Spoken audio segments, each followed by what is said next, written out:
It had comedy from a Greek word, comedia.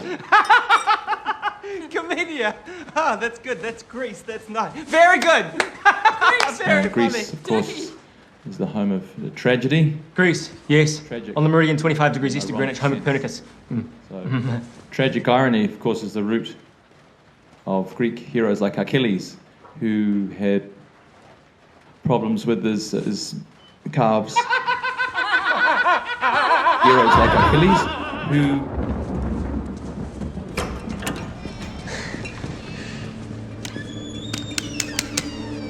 No way. Okay. Okay.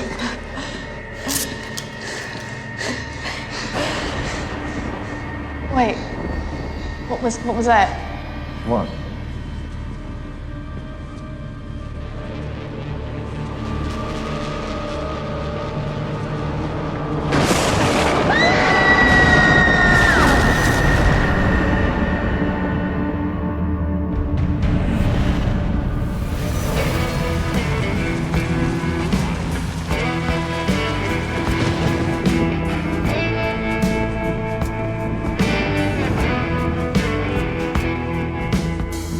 An ECT machine.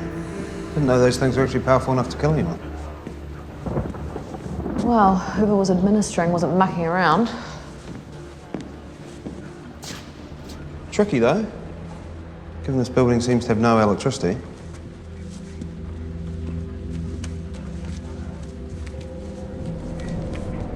Mike? His first or last name, do you think? Jacob Deschler. The ex-superintendent. There was an article in the Courier a few months ago. He's only recently out of prison. How far away is that generator? We need some more light in here. You're not going to have one of your little chats? No. Let's get Gina in. Somebody demolished the front door lock. One of them? No, they said they came in through the back. There's a loose piece of iron teenagers use to sneak around looking for a place to, you know, canoodle. Canoodle? Just using the boss's language. I thank you from my chair in the corner of the rest home. This place is a hideout for teenagers. They come here, play drinking games, and Canoodle? I myself may have visited once or twice to Canoodle. This place gives me the heebie-jeebies. You do speak my language. Okay. Let Gina do her thing, then lock this place down till morning. I'll sort the next of kin. Hey, check this out. We used to come here and play spookers. Hiding out in different rooms, seeing who could freak each other out the most. Hiding in cupboards, that sort of thing. As a man of steel, I, always won. Couldn't be freaked. Oh, Jesus! I'm not here. I'm not here. It's all right. We're police. It's okay. Yeah, we're here. We're here to help. I need like to study the stiff. Just a mouse. Tiny, tiny mouse.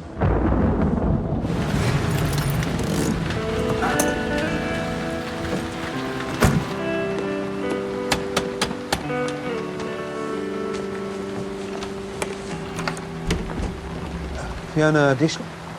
Yes? Detective Senior Sergeant Mike Shepherd. May I come in?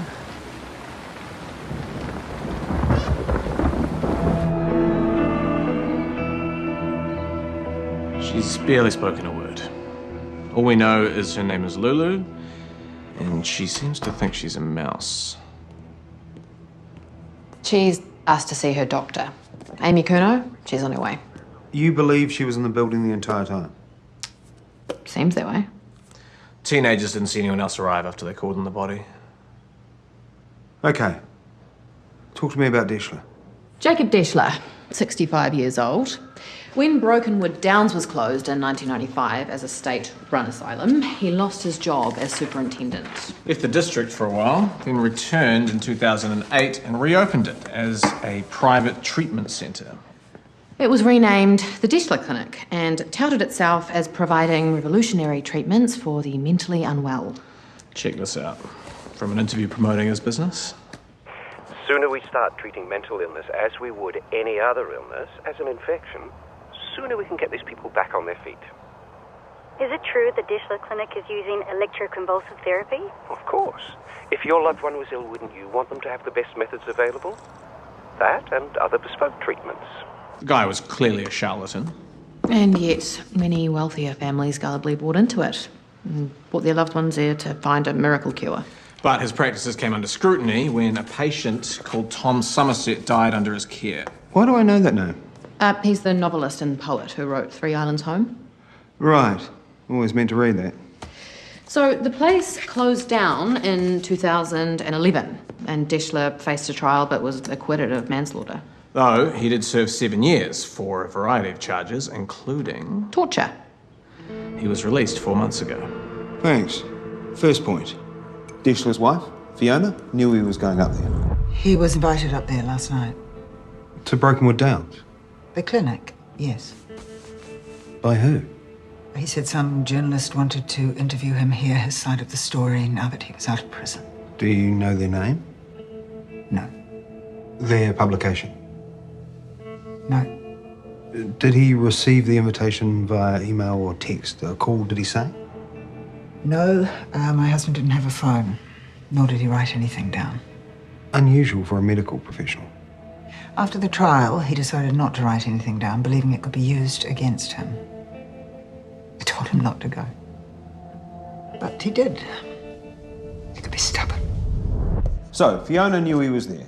And this Lulu was potentially there, depending on time of death. So, the ex-superintendent of a controversial mental health clinic is found dead. Apparently electrocuted by an ECT machine with a baggage tag attached to his foot, labelling him torturer. Allegedly invited to a former workplace by an unnamed journalist. An ambush to execute a revenge killing? Complete with party balloons. But how does someone get electrocuted in a building with no electricity? I have a team tracking down all local mobile generators for hire. Good.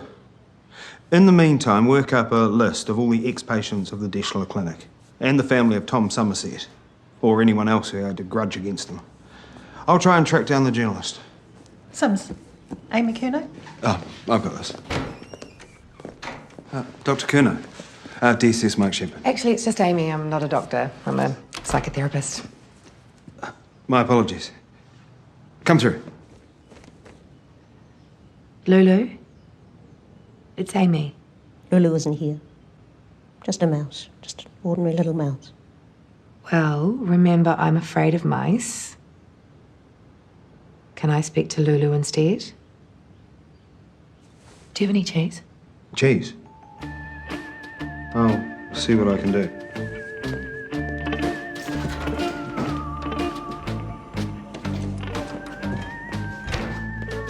Just taking the cheese.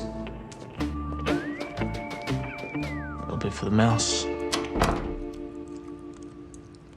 Lulu, do you know where you are? Yes. And who this is? There's a policeman. Can he talk to Lulu? Yes.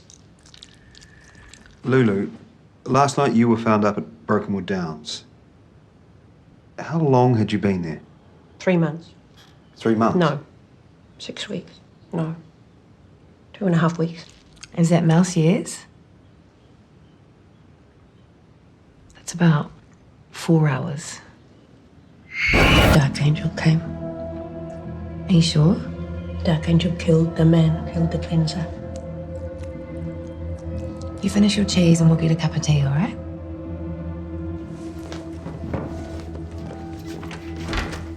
Mice sometimes drink tea. So, Dishler required his patients to call him the cleanser. It tied in with his quackery. It was based on the belief that all the many types of mental illness were something that could be cleansed. Like a bacterial infection. It was really just an excuse for him to exercise his notorious methods. And the Dark Angel? Supposedly a black-hooded figure that appeared to the patients when it was believed they were holding on to bad thoughts. So when Lulu says the Dark Angel killed the cleanser, she saw an actual person in the room? Well, several ex-patients from the clinic tell the same story, and they all suffer from some form of trauma because of it. So it could be more a perceived threat than actual.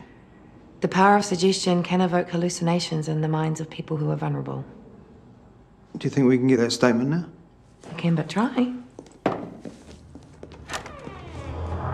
Oh, God.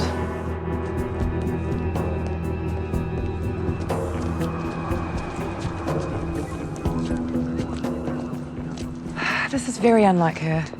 Any idea where she might have gone? Detective, do I have patient privacy issues here? Miss Curnow, Lulu is a person of interest who needs to be spoken to. Given she was found at the scene of the crime, the sooner the better. I have her home address on a file back at my office. Lulu's gone AWOL. Put out a 10-1 with an approach with caution. Roger that. Potential killer mouse. Okay, what do we got? The power company are adamant that no power has been supplied to the Brokenwood Downs building in over 7 years.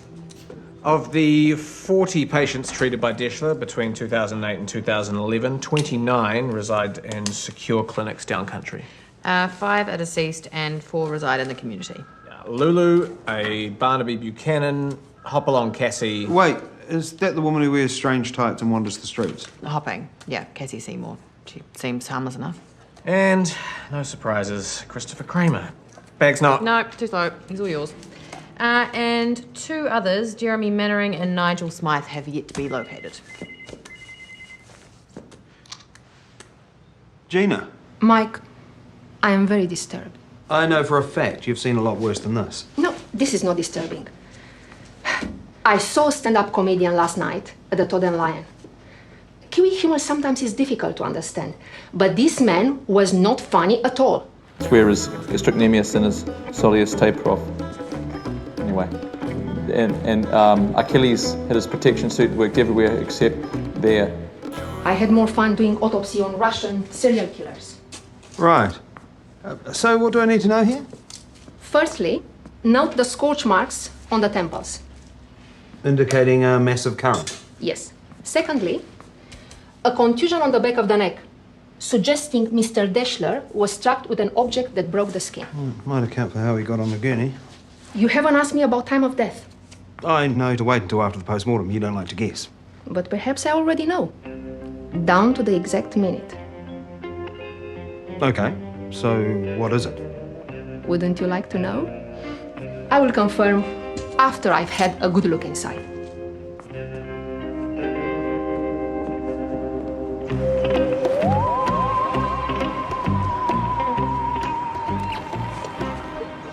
Yes, Long time no see.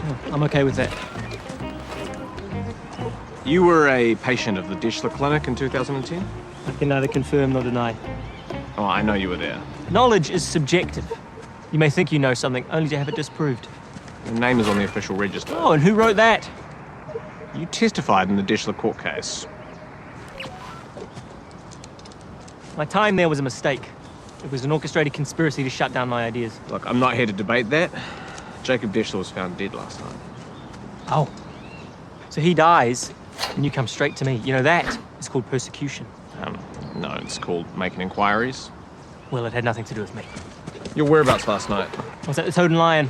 So the publican Ray Nielsen would be able to verify that? Is Ray Nielsen an observant person?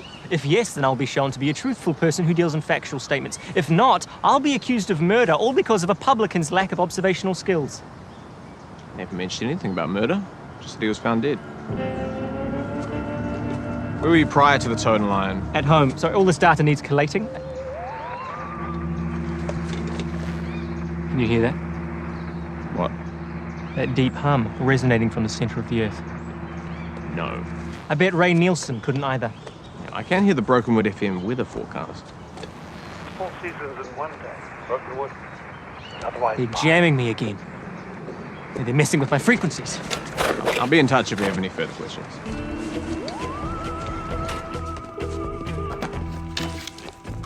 Hi, is this Barnaby Buchanan? Yes? It's Detective Kristen Sims. I'm making some inquiries in relation to Jacob Deschler, and I wondered if...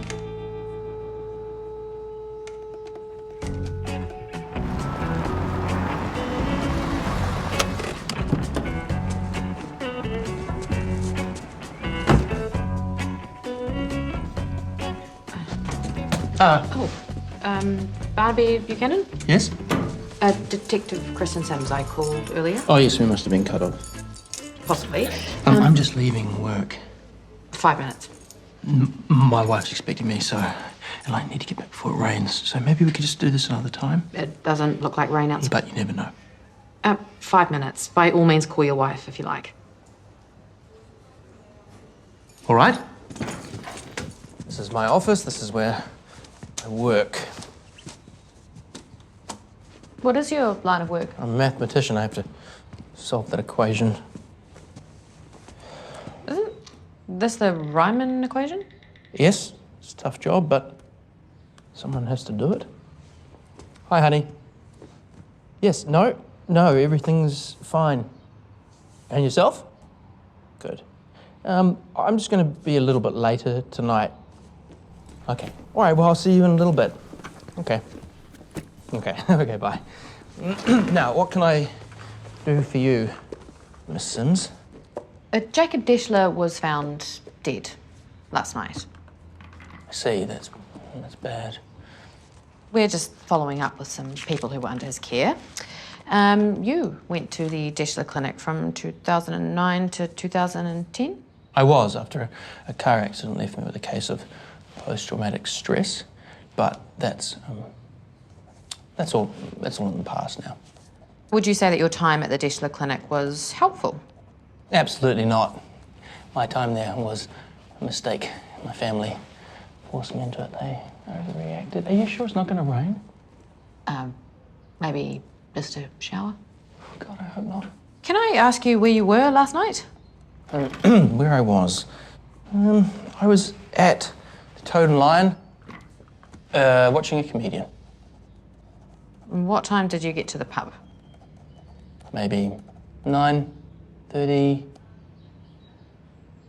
And before that? I was having dinner with my wife. So you left work and went home, then you went to the Toad and Lion? Betty and we took a stroll before dark. Okay. Great. Do you mind if I give Betty a quick call just to verify that? Now? Yeah. She's probably going to be in the garden, so she's not going to hear you. I need to get back before it starts to rain, so... Sure. Well, can you just get Betty to give me a call? I will.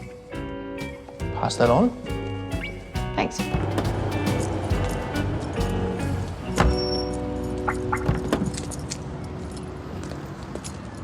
Oh, it would seem that all roads lead to the Toad and Lion. I remember Barnaby arriving just before the show started. He was in quite a state. He'd got wet. I need a towel. I need a towel. I need a towel. Really need a towel. Chris Kramer was stressing out. Look, we're late, but we're here now, all right? We're here now. All right. Take it easy. He needn't have worried. This Manders bloke was half an hour late for his own show. What time do you call this? Showtime. Testing. Hi, good evening.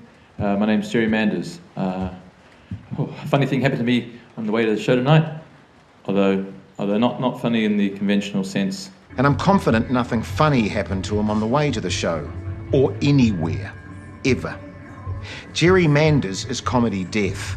I've booked him for 3 nights. It's a complete disaster. I mean, the title doesn't exactly scream comedy. I've never heard of this guy. Well, neither had I, but he called me and said he was on tour. I checked his website. Great reviews. That's the last time I ever trust reviewers. They must have all been on the wacky-backy. But you said Barnaby Buchanan was laughing, though. And Chris Kramer and Cassie Seymour. Seriously, it was like one flew over the bloody cuckoo's nest in here. And they all arrived together? I believe so, yes.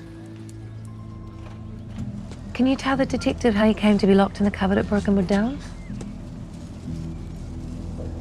Went to a party. There were balloons.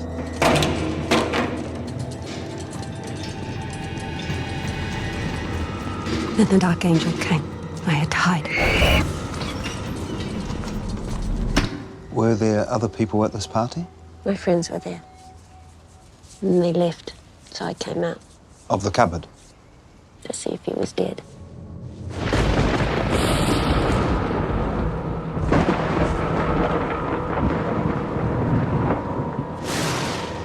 When people came, I had to hide. Oh my God, freak me out. I was screaming. I didn't like it. Before this, you saw the Dark Angel? But you saw the Dark Angel kill Mr. Deschler. Heard it. Only heard it. If you only heard it, how are you sure that it happened? Because they said so. He was meant to apologise, not die. We have to say the Dark Angel did it. They'll never believe that. Ding dong, the witch man is dead. They're going to put us back here. Ding dong, the witch man is dead. Shut up, Cassie. They? Who were these people you overheard? Cassie, Barnaby, Christopher. Nice people. None of them are cats. How did you know about this party? I was sent an invitation. Do you still have this invitation? I'd like to read it. I ate it. It said to eat it. My seat paper. What did this invitation say? There'd be a party. Jacob would apologise for all the bad things. I knew he had that in his heart. I loved him. Very much. How can I be sure that that is true, not a fantasy? With Lulu, that's as good as it gets. Is there something else? When people come to me, they talk in confidence. Well, what about when they're a mouse? Ms. Curnow, I'm dealing with a homicide. Lulu wasn't simply an ex-patient. She was Deschler's ex-wife.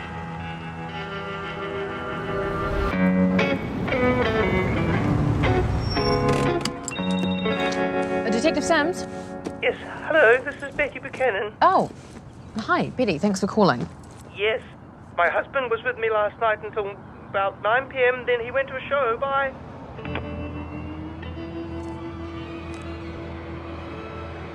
According to Lulu, an actual party took place at Brokenwood Downs. This is perhaps verified by the decorations. She says the party included Barnaby Buchanan, Cassie Seymour, and our old friend Christopher Kramer. Both Chris and Barnaby were seen at the Toad and Lion. And both said prior to that they were at home. Lulu is also, as verified by Amy Curnow, a fantasist. Her notion of a party could simply be informed by the presence of balloons rather than anything she actually experienced. But why would there be signs and balloons otherwise? Perhaps she put them up herself. Fingerprints got nothing off any of it. What about mouse prints? I mean, this whole pretending to be a mouse thing's a little convenient, don't you think? Species dysphoria, apparently it's real. It's a type of clinical lycanthropy.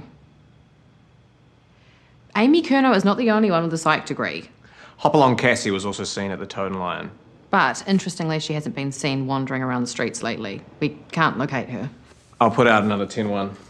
Of note also, Lulu is Deschler's first wife. Prior to Lulu being treated at the clinic, she had no existing mental health issues. Why was she committed? Deschler had found a companion in his new favourite nurse, Fiona. It was his way of getting her sidelined. Oh my God, they gaslighted her. Set her on fire. No, gaslighting is the process of making someone believe they're crazy when they're not, to such a point that they do actually go mad. Gives her a strong motive. Did Gina confirm a cause of death? Electrocution, which again raises the issue of a power source. Someone got some serious voltage into that building. And at precisely 8:26 p.m. You know this how? I can confirm time of death was 8:26 p.m. That's very precise. It stopped when the massive charge fried the battery. Don't mention it.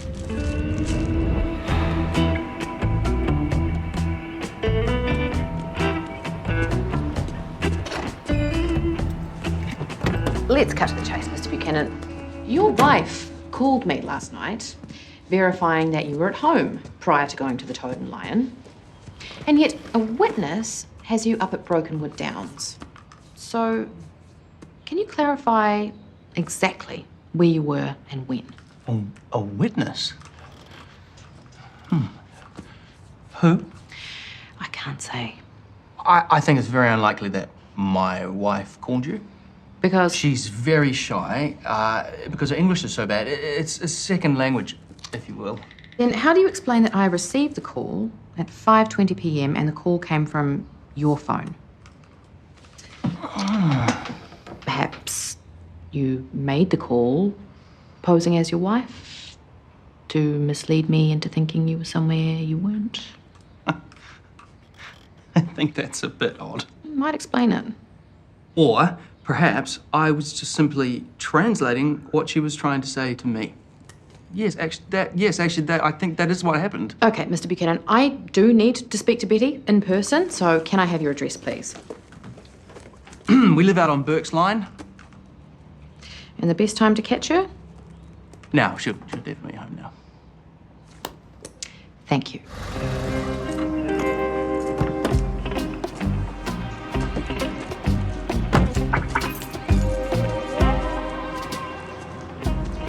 Christopher. Detective. Jerry Manders. Detective Constable Breen. Detective. It's funny. Why's that? I'm a comedian. Yeah, no, I'm aware. Well, I was in the park and I met this man who was at my show, and then now you turn up. As a comedian, I'm acutely aware of raw elements of comedy when they arrive. Out of the ether.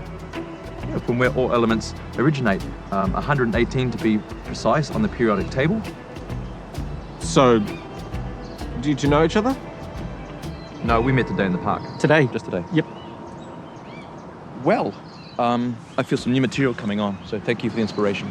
There's two detectives walking to a bar, and the camel says, "So why the long face?" Mr. Manders, you're orange. I don't like oranges. Okay, do you want to rethink your whereabouts before the Toad and Lion? Why? A witness has you up at Brokenwood Downs. Been there from time to time, and that doesn't mean anything. Were you there? My research takes me uphill and down dale. I follow the meridians in a hum. Okay, well, did the meridians take you to Brokenwood Downs that night? I may have passed there on the way to the Toad and Lion, but if anybody saw me, it would have been in the context of my research. Yes or no? Can't be sure.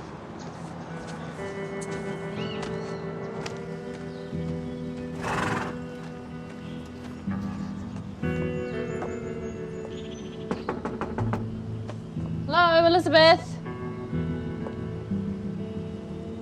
Mrs. Buchanan, it's Detective Kristen Sims, Brokenwood CIB.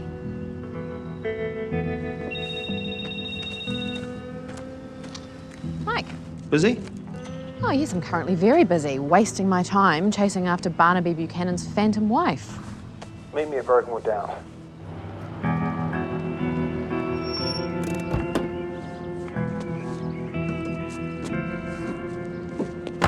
The team found a brick just here by the door, with traces of a blood type that matched Deschler's. So the offender was improvising? Oh, familiar with what was on hand, at least.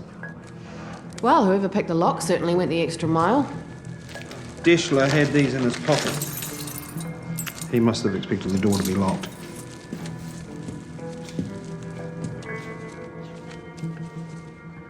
These are patient files. So much for privacy. I'm guessing they had to jump ship in a hurry once the Somerset death occurred. No way anything's coming out of there.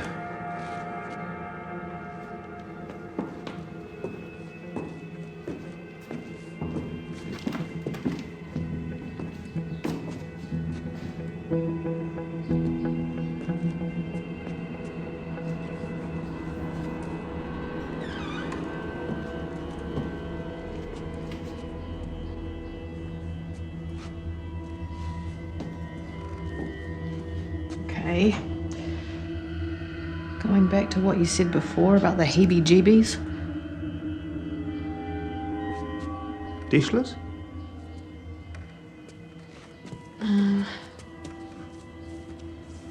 Well, they're certainly not well worn. Is this where you found Lulu? No.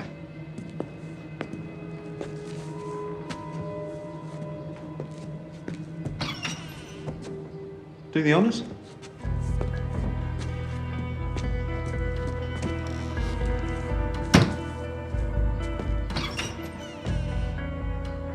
So much for being locked in. You think she was lying? With Lulu, it's hard to know what to think.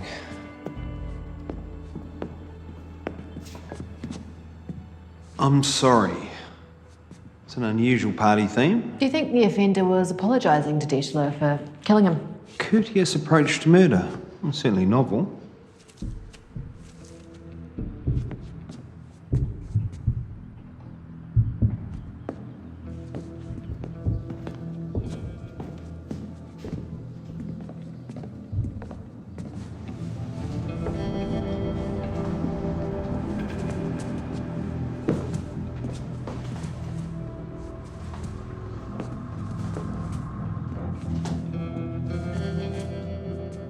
Hi. It's Cassie, isn't it? I'm Detective Sims. This is DSS Shepherd. Hello, Cassie. Oh, the shepherd. The shepherdess. And the lamb. Tchaikovsky's Nutcracker. The marzipan sweet. Cassie, how did you get in here? There's a hole in the wall. Hole in my pocket. Hole in my head. You're not her. Were you expecting someone? The nurse. She brings my medicine. Does this nurse have a name? Fiona. Fiona Deschler. Oops. Here we go.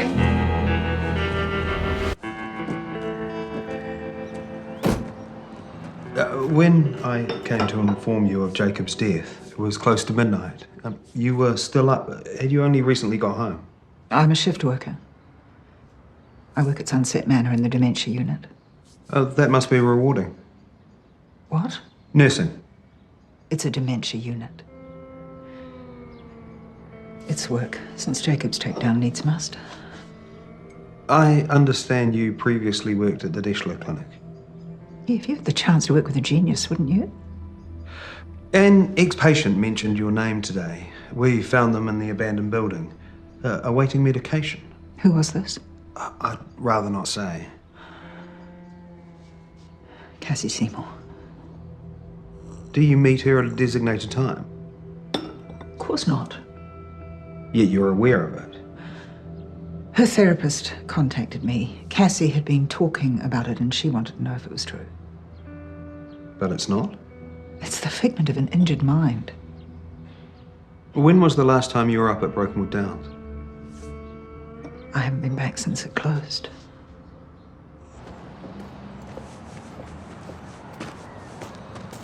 Did Jacob maintain any contact with his first wife? Lulu, not that I'm aware of. Even though she was a patient? No relationship that wasn't professional, and that was a long time ago. Even Jacob's talents had their limits when it came to healing. One other thing, your shift at Sunset Manor, what time did it start? Midday. And finished? At 8 p.m. After that? I was with a friend. Could I know their name? Why don't I get them to contact you?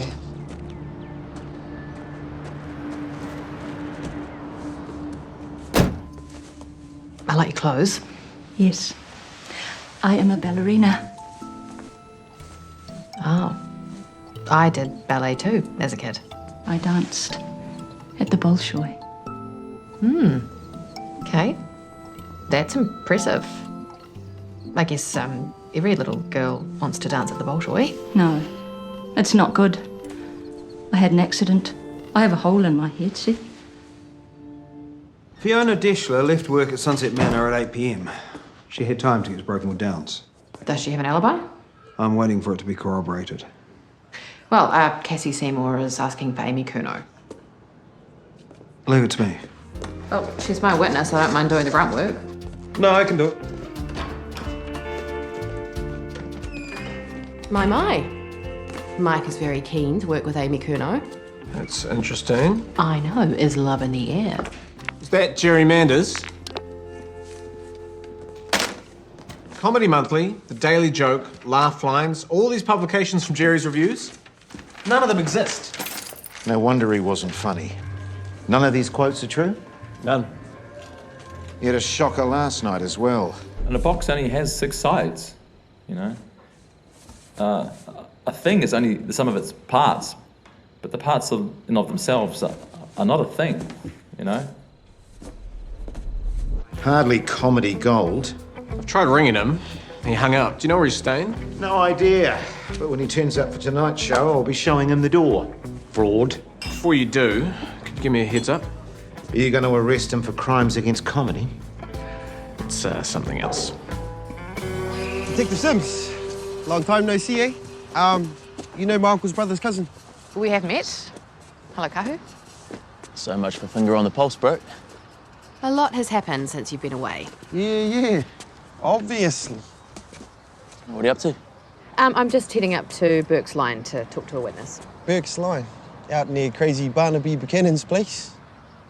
How do you know Barnaby? Everyone knows Barnaby. Well, obviously not everyone. AKA the Rain Man. He's terrified of the rain. I did some work up on his house once. Hey, mate, are you sure there's a leak? I can't find it. Drip it. It's incessant. Okay, I'll do another test. Oh, no! Word is it all stems from his time at the Dishler Clinic. You know about him, right? Meaning? His wife died in a car accident about 10 years ago. His first wife. I'm pretty sure she was his only wife. Okay, because I'm heading there to talk to her. The thing is, that's when he lost his marbles, because she didn't really die. In his mind. He talks about his wife in the present tense. He talks to her on the phone. Yeah. Barnaby thinks she's still alive. But currently in a different form. The thing is, Barnaby's wife, Betty... is actually a horse. Yep. Thank you, Cassie. That was most enlightening. Could we have a word? Carla, could you get Cassie a seat? Come through. Mr. Shepherd, I don't mean to be rude. Mike. Mike, but will I deal in straight talking to get to the heart of things? Of course. I can't just drop everything every time these people need advice. I deal with vulnerable people and I have a full diary. Rescheduling my kind of client can cause unnecessary upset. I understand. The thing is with the likes of Lulu and Cassie is that they begin to rely on me when they need to learn to just wait and breathe and, where possible, think for themselves. Even when they think they're a mouse? Well, the more Lulu is empowered, the more chance she has of rebuilding her true sense of self. Point taken. You're being defensive. No, I'm not. Well, then, unfold your arms. Look, Mike, forgive me if I'm wrong, but do you find these people threatening, or am I reading it wrong? I don't think so. Well, you have my card. If you ever want to talk about yourself, just... I will find a way to slot you in.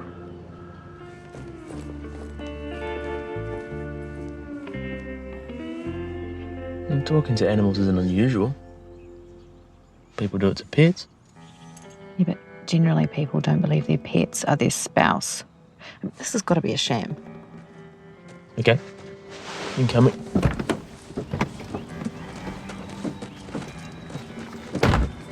Can I help you?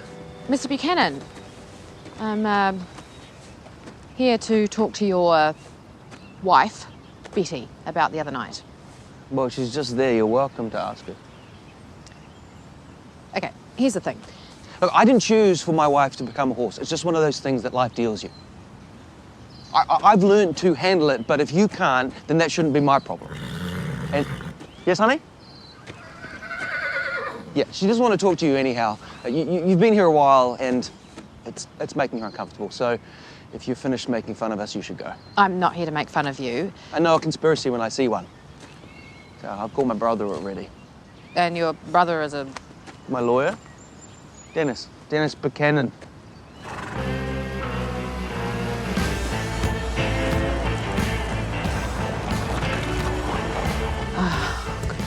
Unbelievable. Detective Sims, huh? We meet again. Dennis. It's important, Detective, that in situations like this we just deal with the facts. Suits me. My brother was involved in a motor vehicle accident some 10 years ago. A car versus car. Plus a horsefly.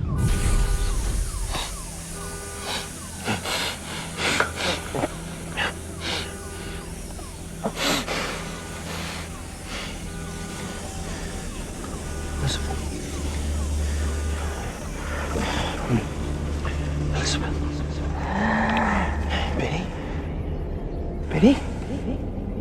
We need to get out of here.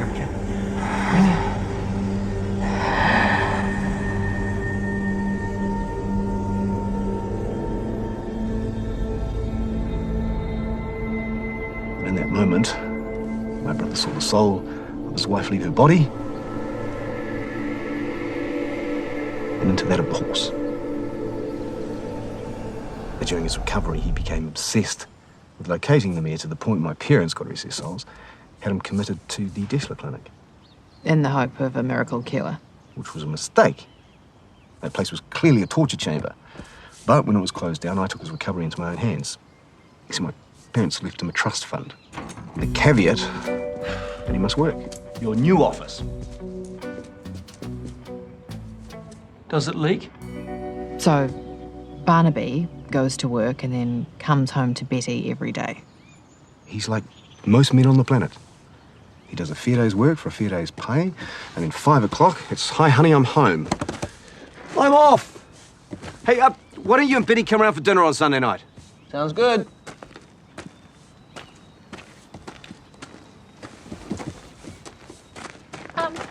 Sorry.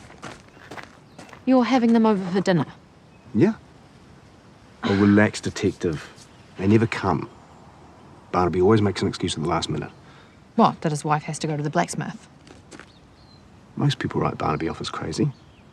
His condition, however, is one of post-traumatic stress, not dealt with correctly at the time, and compounded by his stay at that clinic under the evil regime of Jacob Deschler. Look, all right, granted. My brother is eccentric, but he is also completely harmless. At the time of Deschler's death, your brother's whereabouts can't be verified. He tried to pass himself off as Betty on the phone. All I want is a straight answer. We're not working. My brother spends every waking hour with his wife. It is true love. So if he wasn't at work, he would have been here. And yet he said he went for a walk. A man and his wife. An evening stroll. Where's the harm in that? Therefore, it's possible that he went up to Brokenwood Downs. Why would he do that? The place is a cesspit of depravity. Brains matter, Detective. What? A mental health awareness charity event tomorrow. I hope to see you there. Sunny day, spot of cricket, couple of pims and lemonade. What's there not to like? Now squash. Nigel Smythe was repatriated to Australia and is now incarcerated in Brisbane's secure unit. Jeremy Mannering. Lives at large in the city. The team down there are trying to locate him, but I might have a lead on that. Which leaves the family of Tom Somerset. Drawn a blank. Apparently his wife Tina was American-born. She and her daughter Lisa moved back to Boston after the trial for Tom's death. Okay, I'll get Hughes onto it. Tina Somerset, wife of Tom Somerset. Okay, got it. I'll get the international boys to talk to Interpol. Thanks. Three Islands home. He was a great loss to the New Zealand literary landscape. Died a day after his daughter's 30th birthday, as I recall. Anyway, I'll see you tomorrow. What's that? I'm coming up for Brains Matter. The charity cricket match. Ah, right. You doing okay with all this? Yes, I'm fine. See you tomorrow.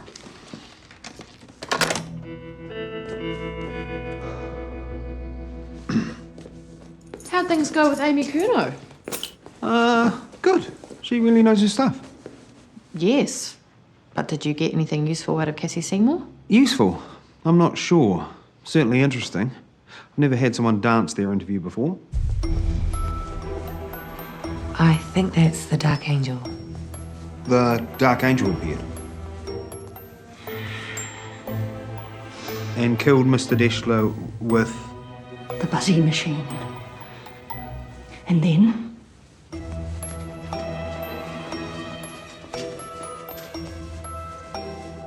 Sorry, Cassie, I think you've lost us. The Dark Angel drove away. They drove away. Yes. Do you remember what sort of car they had? Not a car. A hovercraft. A black hovercraft. The Dark Angel has gone. Okay, he was meant to apologise, not die. We have to say the Dark Angel did it. No, they'll never believe that. Ding dong, the witch man is dead. They're going to put us back here. Ding dong, the witch man is dead. Shut up, Cassie. So, we have further verification. Chris Kramer and Buchanan were present. Firstly, Lulu said she heard them say exactly that, and now Cassie says she was in the room. But are these witnesses reliable? I mean, Lulu thinks she's a mouse, Cassie thinks she danced with a Bolshoi, and Barnaby Buchanan thinks his wife is a horse. Except Cassie did dance for the Bolshoi. What? According to Mrs. Marlowe. She truly was a wonderful ballerina in her day. You saw her dance? Oh, yes, at the local hall as a young girl. I knew her mother, of course. Oh, they were so thrilled when she won a scholarship to study at the Bolshoi. And then there was the accident. That caused a brain injury. Oh, it was such a shame.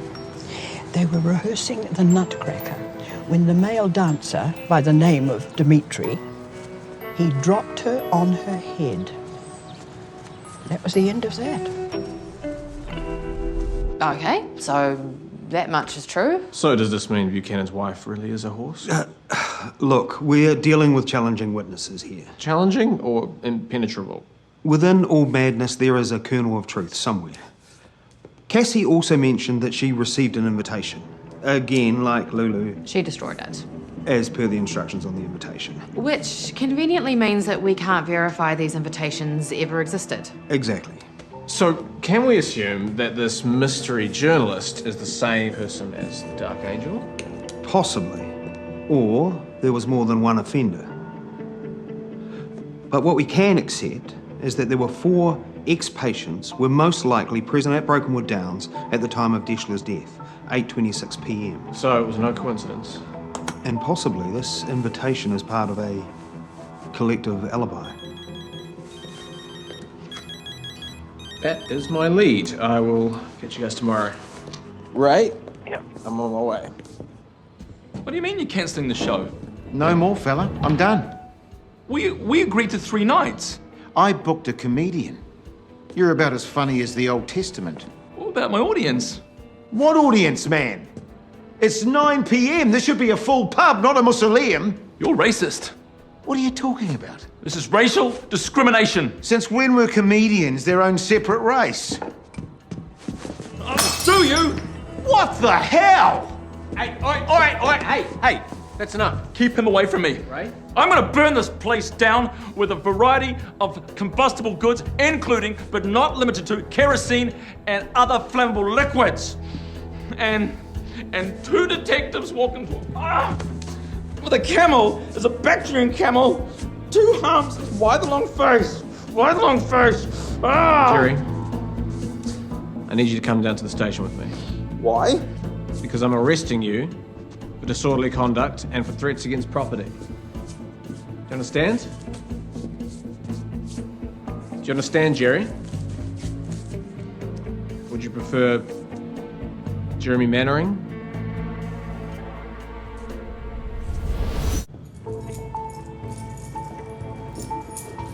Ready for that chat now? You were a patient at the Deschler Clinic, is that correct? Well, that depends. You either were or you weren't. I don't want to talk about it. We need to talk about it. My mum put me in there to sort out issues that weren't issues. We talked. I said, Mum, I'm okay. I just see things differently to you. She didn't listen. That's okay. I sorted it out. She's dead now. That was a joke. Right. It was comedy. You probably thought that I killed her. Well, No, but... Didn't. I'll take your word for it. I wanted to. She was a frustrating person. Anyway, in the long run, the Deschler Clinic was my salvation. In what way? Well, that's where I discovered my talent for comedy. And I left the place, I had a focus, a calling. That's my favourite pen. My girlfriend gave it to me. It's when I get advice. Do you want me to? It's all right. I'll do it later. I'm not supposed to do that. Yeah, well, I'll get another. Well, it's a pretty common model. Not too loud. Plenty of them around, you know. Okay, fire it up.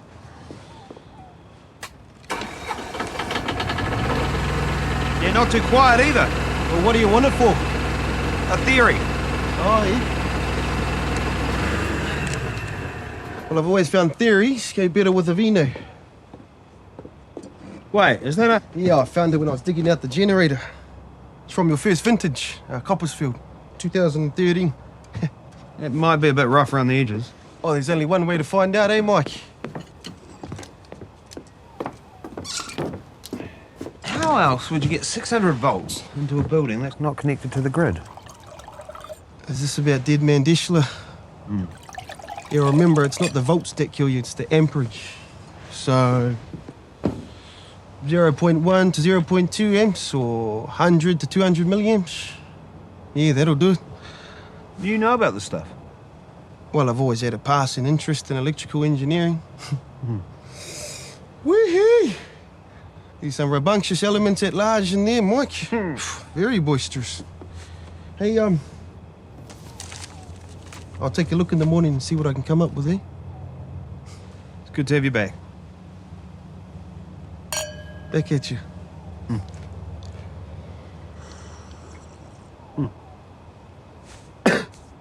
So before your first gig at the Toad and Lion, you were meditating? Yes, to focus the humour. In your car? Yes. Witness says you were late, about 30 minutes. Yeah, well, that's the nature of meditating. You lose track of time. When were you last in Brokenwood?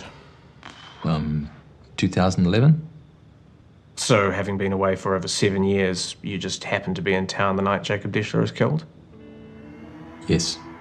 It's an incredible coincidence, considering you haven't been back to Brokenwood since your release from the Deschler Clinic. I guess it is. We have witnesses who say they arrived at the Toad and Lion at the same time as you. Oh, yes? Curiously, they were all ex-patients of the clinic too. That is curious. And guess where they'd come from? Bangladesh? Was that a joke? No, you asked me to guess. No, not Bangladesh. Brokenwood Downs, the place where Jacob Deschler was killed. Precisely 8:26 p.m. Okay. Cassie Seymour, Christopher Kramer, Barnaby Buchanan, they were all at Brokenwood Downs at a party. Did they say I was there? No, they didn't. There you go, then. But they did say the Dark Angel was. You know who the Dark Angel is? Yes. Coincidentally, the Dark Angel, being a hooded figure, their identity is obscured. Can you see where I'm going with this? Bangladesh. Not Bangladesh! Bangladesh is not the answer to any of my questions, Jerry. All right? See, that's the thing with coincidence. It's one of the basic platforms of comedy. Jerry, I am not interested in your philosophy on the nature of comedy. All I'm interested in is your whereabouts in the hours before your first gig at the Toad and Lion. I was in my car. Meditating. Yes.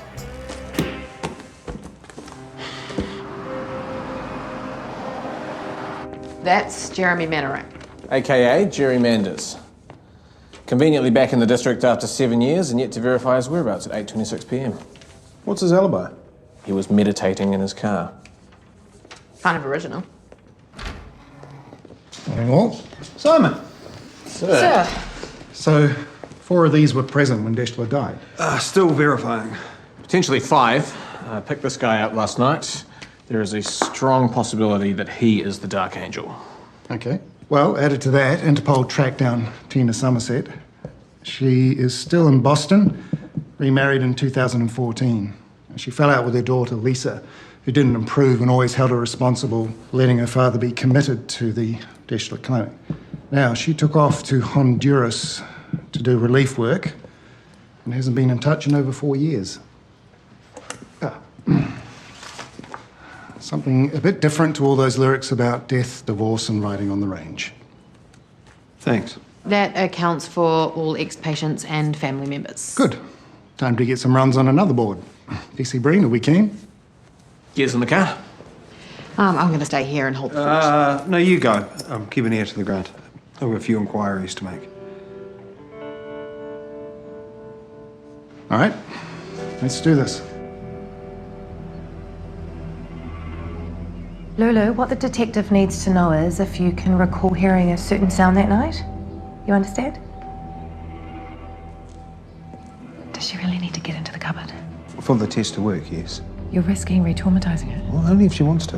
Lulu! Can't hear anything. Okay, fire it up, Jared. Too loud. Too much. Too much. Small ears. Okay, that'll do.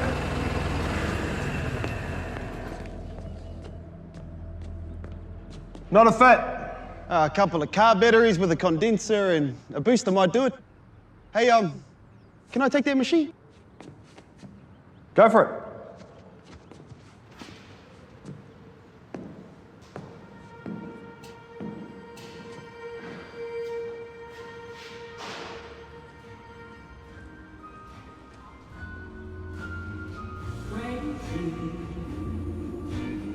God, the horror of it.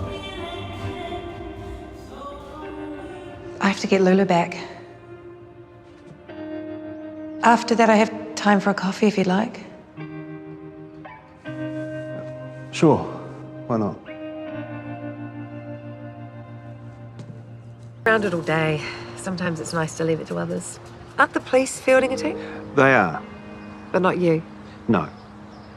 So are you any closer to finding a culprit? Am I allowed to ask that? Yes. And no. How does that make you feel? Frustrated. I admit our witnesses provide an added set of challenges. You can call them quite loopy. I won't hold it against you. What's your opinion of electroconvulsive therapy? There are studies that in some cases it is mildly beneficial, but never when it's used punitively. Do you know someone who experienced it? No. Well, possibly. My ex-wife was... She suffered from... Almond flat white and long black. You two know each other? Nah. Yeah, maybe? I'll just grab some sugar. You don't need to say anything. It's fine. Yeah, no, it's personal. It's fine. Okay, when I lost my mate, you know, in that hunting accident? It's okay to say it was murder. Yeah, exactly. So I got a bit of the depressions. Just a bit. I mean, quite a lot. So I had some sessions with her. She's awesome, man. She really knows how to make you open up. Are you two, like... Just having coffee, Friday. It's so good to see you. It's nice to see you too, Frankie. Enjoy.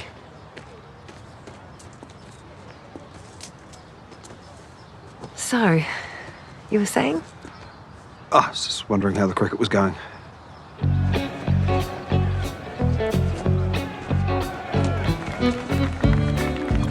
Did Mike mention time of death? Yes. Yes, he did. He is not coming? No, he's at the office holding the fort. So you came instead? Yeah. You could have volunteered to stay and let him come. He works hard. He needs to relax sometimes. Well, I did offer. Obviously not hard enough. Asparagus roll. I don't mind if I do, Jean. They're iconic. Oh, you're too kind. You got home all right then the other night? Yes. Good. Okay. I would have been more than happy to drop you home. It was pouring, and I'm sure Betty would have been fine until morning. Not at all. How's that? Is that me?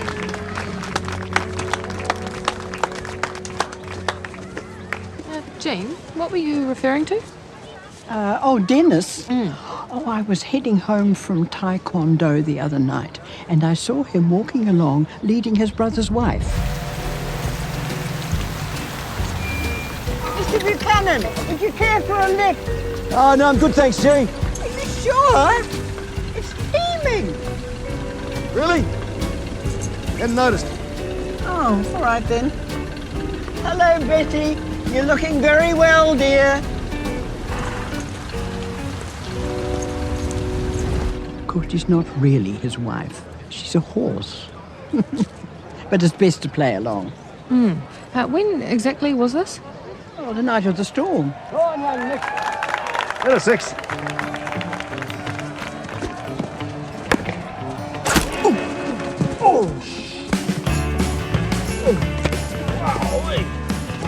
There it is.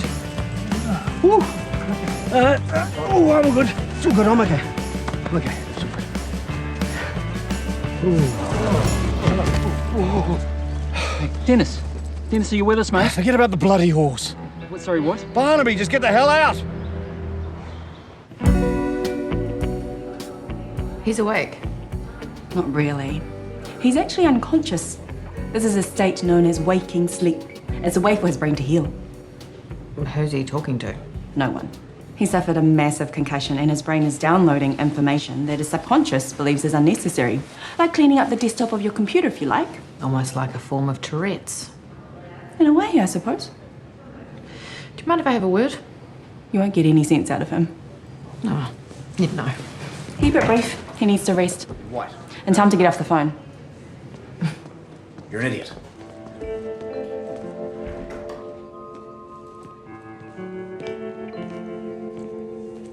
It's Detective Kristen Sims. How are you feeling? Nurse. I'm on the phone. Your Honour, can I suggest a more liberal interpretation of the word legal? No, Barnaby.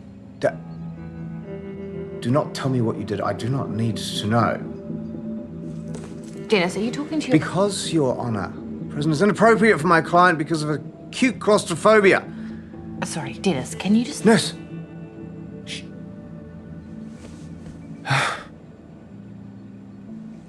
Listen to me very, very carefully. Because this is what is going to happen.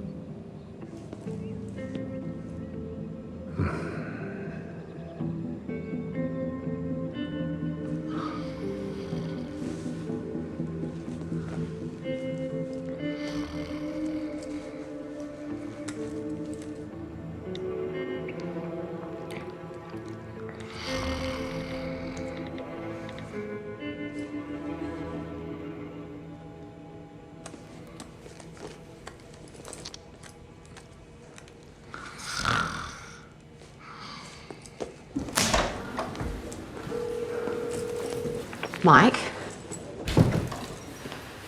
There's been a development. I was at the Toad and Lion. And before that? As I said, I was out taking a stroll with my wife. Can you be specific as to where you walked to? Down some roads? Well, your brother seems to think that you were somewhere else. Did you call Dennis in a state of distress around 8:35 p.m. from, say, Brokenwood Downs, perhaps? Will that be all? Betty gets anxious if I'm gone too long. Barnaby, we have a witness who saw Dennis walk Betty down the road away from Brokenwood Downs around 10 p.m. So, do you have anything to say about that? I demand to see my lawyer. And as I've said to you, Dennis is in hospital. Well, I want my therapist then. Okay, and who's that? Amy Curnow. I'm really sorry about this. No rest for the wicked. I thought you were calling to finish your story. Another time, perhaps. I have your card. And you're not afraid to use it. What made you go up to Brokenwood Downs that evening? Did you, by any chance, receive an invitation?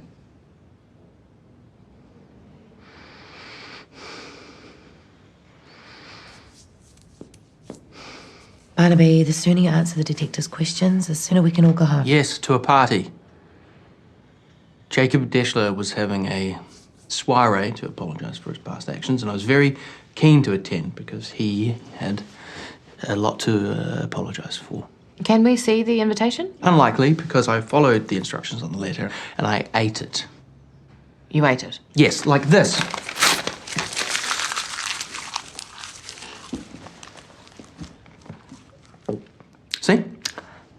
All gone. That was police property, but it's fine. Barnaby, Jesus. Can we have a minute? So, they all got invitations and they all destroyed them. Developments? Barnaby says he got an invitation too. As did Deschler. He thought he was being interviewed, they thought he was apologising. The mystery journalist. Who doesn't exist. Lures them all up there. And poses as the Dark Angel. Get them all in. Time to get their story straight. So, I received a letter. No. It was an invitation to an apology from Jacob Deschler. Dimitri said sorry too. The letter and the envelope were made out of rice paper, which was very considerate.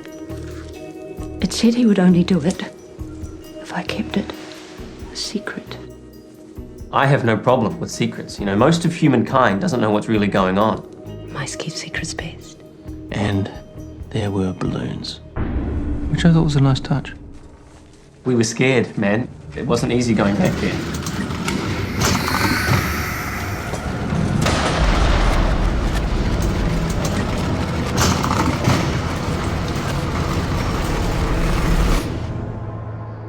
You have no idea what went on in that place. No, please, no more. No, please, no more. See every drop as a negative thought dissipating on the skin. Do you have thick skin, Barnaby? No? Yes. Yes. Do you have thick skin? Thick skin repels the bugs of lunacy. Well, say it after me. Thick skin repels the bugs of lunacy. No! Watch. That is how we heal. You will all get a turn. Chinese water torture. My God, no wonder he's terrified of rain. Even the most irrational things have a rational explanation. So messed up. Right, Jerry Manders next. No doubt I will be schooled in the art of comedy once more. Jerry, what the hell? Sorry. I didn't mean to. I gotta give it up. I know. It's just I was just interested in the way that it works. Where'd you get the screwdriver? So, in my sock. I always carry one just in case. Sorry. I'm not dangerous here. You take it. Come on, let's find somewhere else. I was there. Brokenwood Downs? When he died, I wasn't there in the room. You were at Brokenwood Downs, just not in the treatment room. No, I was. But after he died. I was late. Oh my God! I thought he came here to apologize. Is he? Yeah. Where were you? I got held up, but is he? Dead. The Dark Angel did it. Yeah, so where were you? No, never mind that. What do we do? This has nothing to do with me. I'm out of here. I've got to do my show. We should go to his show. Yeah, brilliant. I can't make without getting wet. We stay here. It's a cone of silence. We have to go in. No, we just stay in the car. It's our alibi. We need to be innocent or they'll send us back there. And they'll take Betty away. All right. Okay. 1, 2, 3, go! I need a towel. I take it you received an invitation. Yes, the day of my show. You still have it? Yes.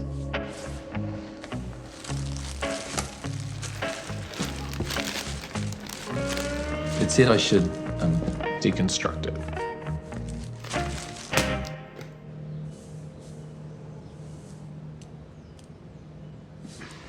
I know who killed the cleanser.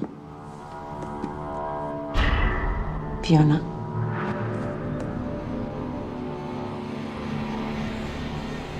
What makes you think that? As I heard. Fiona! Enough, woman! Oh, God damn you! Out! Lulu, why didn't you mention this before? Because Jacob is dead. Yes. Jacob Deschler is dead. I'm not afraid anymore. Thanks for coming in. Oh, you got me at a good time. I just finished work and I was off to see my friend. Is this the same friend I'm yet to hear from? He's been calling. I don't think so. Perhaps you haven't been open to hear his message. Can I at least know his name? Jesus Christ, our Lord and Saviour.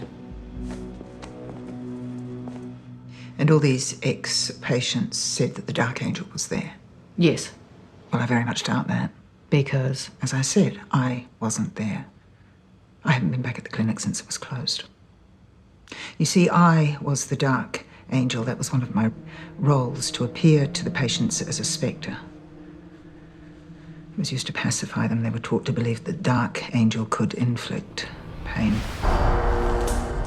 Remember, the electricity acts like an antibiotic.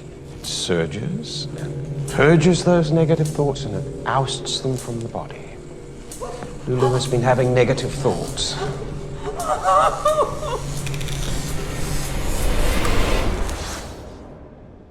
ECT was, and still is, a legitimate form of treatment. Though stigmatized, it remains a useful tool. Did the patients know it was you who posed as the Dark Angel? No. That would have diminished the mystique. On the night in question, one ex-patient distinctly recalls hearing Jacob referring to you as the Dark Angel. Then they were mistaken. Why would I want to kill my husband?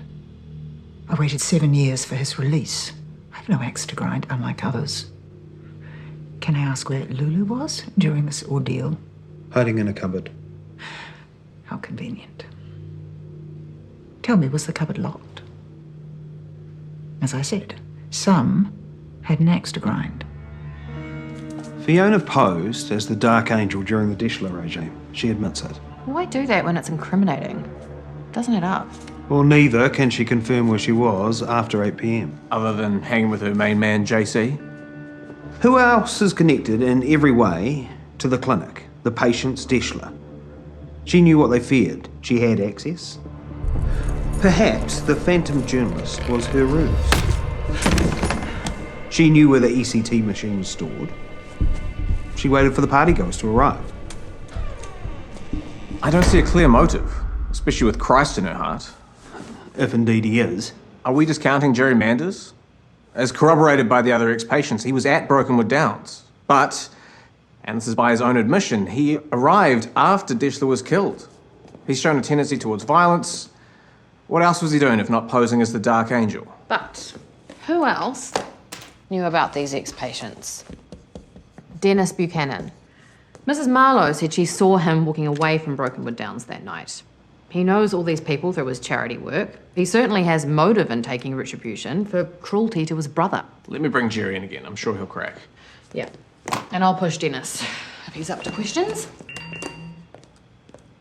All right, we have a big day tomorrow.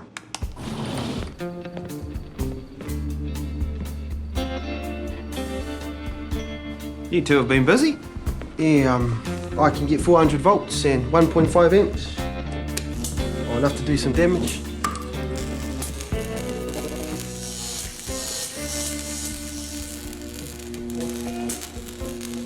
The watermelon lives. Not necessarily.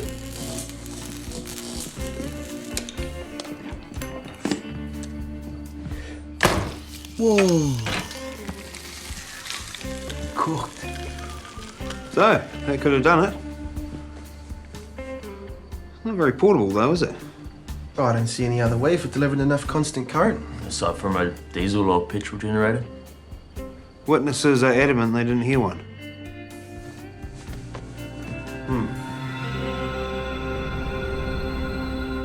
Is it possible that you were the Dark Angel?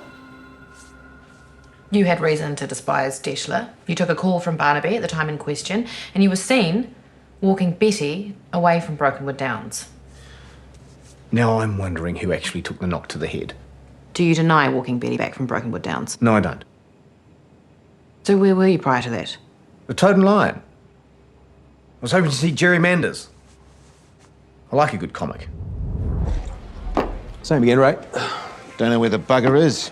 Supposed to be starting in 20 minutes. Barnaby. Yeah, hi, yes, so it's raining and I don't have my umbrella. No, slow down. No, I don't need to know. Just get the hell out.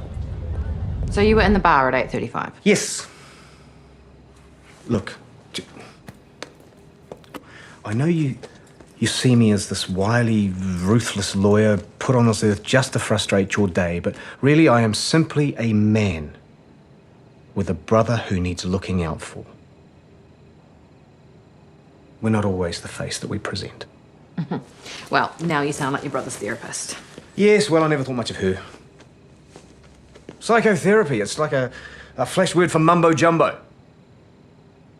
You know, in order to be a psychotherapist, all you need is the patience of a saint and the ability to spout a catchphrase. For once, Dennis, I think we agree. I'm feeling much better.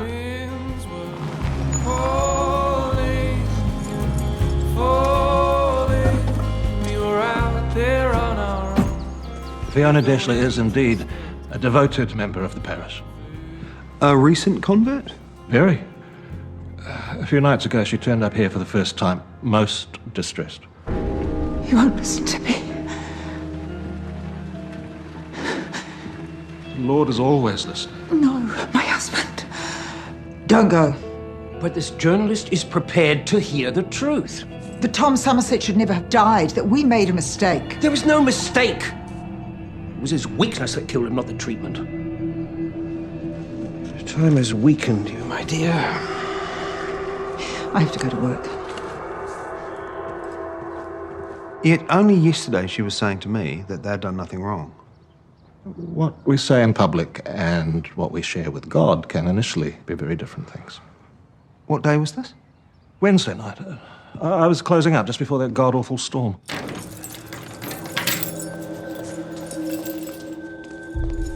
Reverend.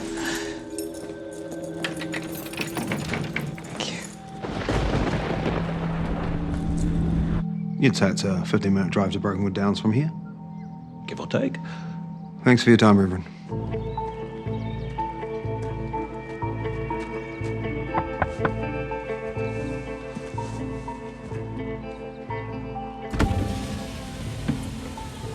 Jerry, we need another chat. I don't think I can. I'm feeling very flat. It won't take long. I don't want to go anywhere. All right, we'll do it here.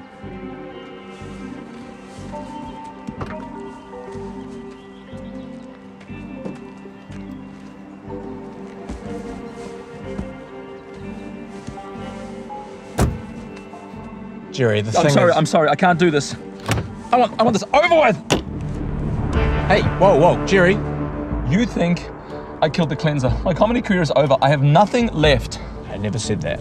You didn't have to. It was written all over your face. Crazy Jerry did it. I never said you were crazy. I will die with my innocence. Jerry, give me the screwdriver. I'm serious. I'm done. Nice car, man. Way of the future. Yeah, guess we've made a be. More than that. 400 kilowatts of power, nice lines, quiet as. Yeah, thanks.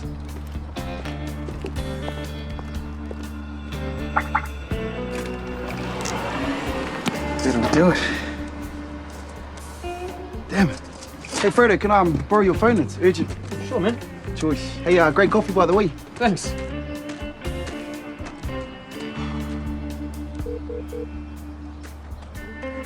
Fredo, there's no credit. Yeah, no, I'm out. Yeah, well then why did you... never mind. Hey, Jerry, who's your favourite comedian? What? Your favourite comic? Your inspiration? Don't answer that. I'm serious. Hey. I will do it. Put it on the dash. Breen, where are you? I need you back here ASAP. Yes, that's right. Somerset, Lisa. Kristen, can I speak to Mike?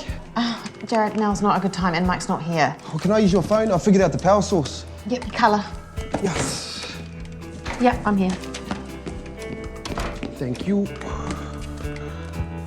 Thanks.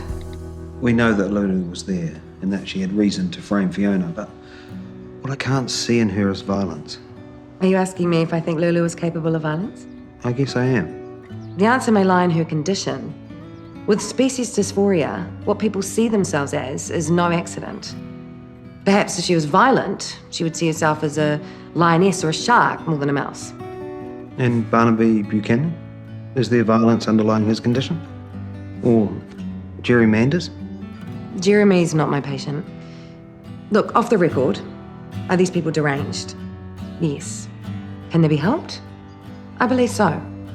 Should they be committed? Yes. Treated the way they were by Jacob Deschler? Absolutely not. But they are unpredictable. All of them had good reason to hurt Deschler, but it doesn't mean they did. Then again, the thing with mice is if they get stuck into your wardrobe, they can do serious damage to your underwear drawer. But I'm sure you know the answer to all these questions. Why are you really here, Mike?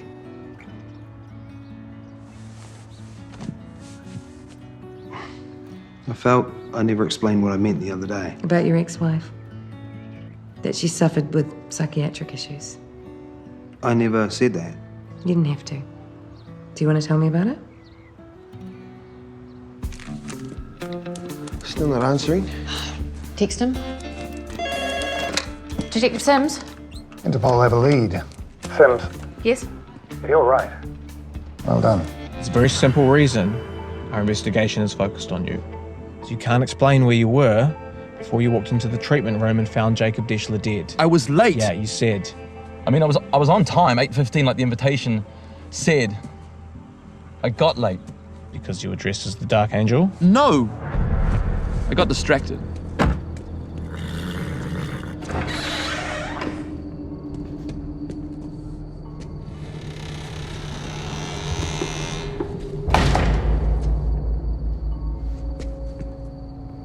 Ooh, so complex.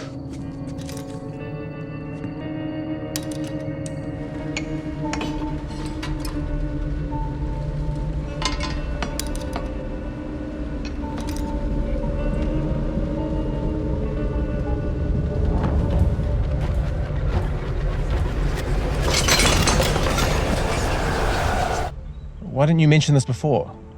I mustn't do it. I mustn't do it. I mustn't do it. You mean dismantling things? It's called punding, isn't it? And if I don't do it, it means I'm better. But Jerry, it explains why you couldn't have killed Deschler. Really? Yeah. If you were waylaid at the entrance, you couldn't have been in the treatment room. Could have been worse. I could have been in Bangladesh. Nice. What? You made a joke. Did I? Yeah, you did, Jerry. I still got it. Can you give me the screwdriver? Sorry about that. It's just cheap metal with a polymer handle. I mean, the polymer's it's a composite of 4 different things, each with their own molecular structure. Essentially, though, it's just a Jerry? thermoplastic. It's enough. 4 years. And which passport?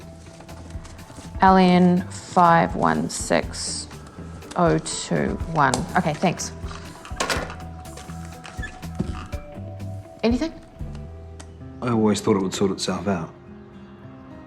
But I know I was busy, focused on other things. You made work your escape. I guess it was. I can see that now. Your excuse not to deal with it, perhaps. You like country music? I can take it or leave it. She's the one who got me hooked. I'd come home and she was always playing the same Willie Nelson song, Crazy. Great song, no doubt. And I thought it was ironic. Tongue-in-cheek, you know? About our marriage, but... then I realized it was... Cry for help? that I didn't hear. I imagine with your work, you spend a lot of time looking at other people's problems and never your own. I have a book on my car that you might find helpful. False Grief. Give me a moment.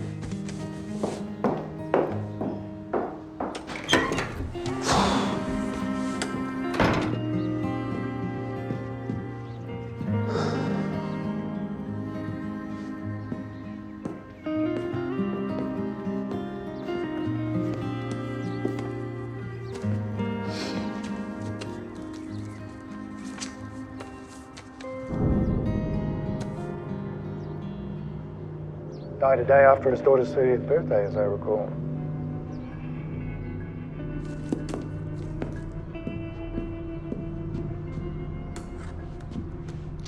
Message received. Yeah, Mike, it's Jared here. An electric car battery, run an extension off a DC adapter through the window, and I think that'll do it, yeah? A black hovercraft.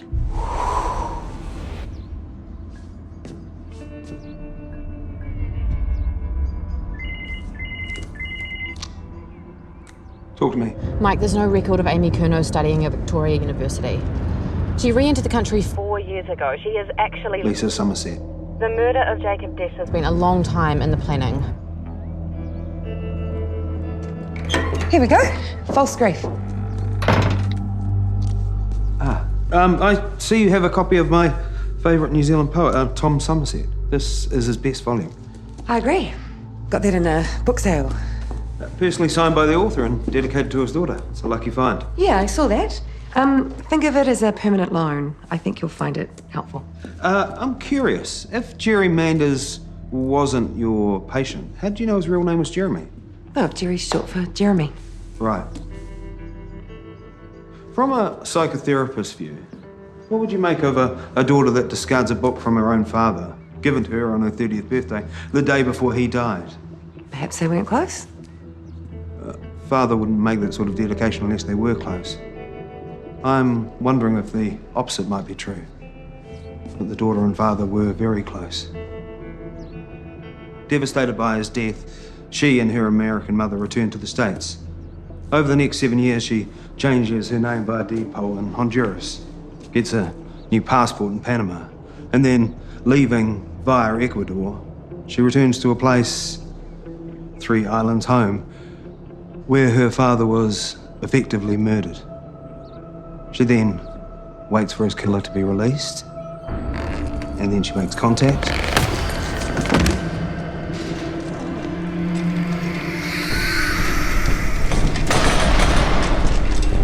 And subjects him to the same grisly death her father suffered.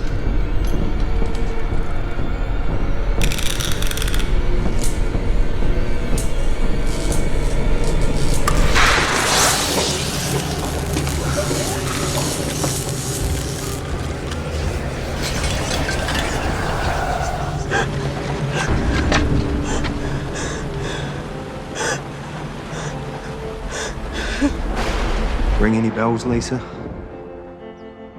Shame. I thought we had a real connection. I can understand you wanting to avenge your father's.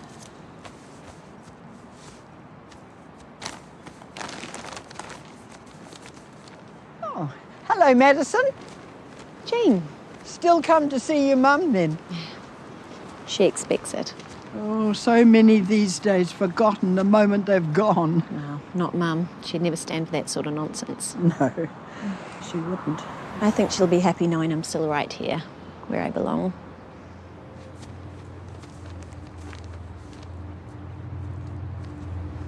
Datura.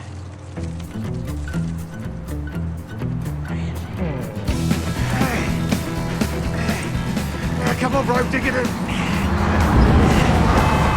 Hey! Animal! Let's go! Game on! Come on, lads! Come on, Lisa!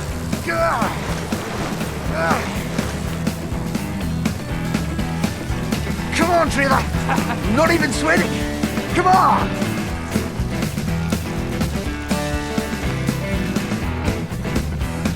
Come on, Trevor, you loser! Woo!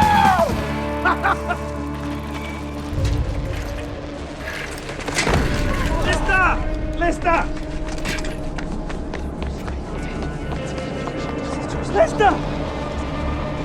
Stay back!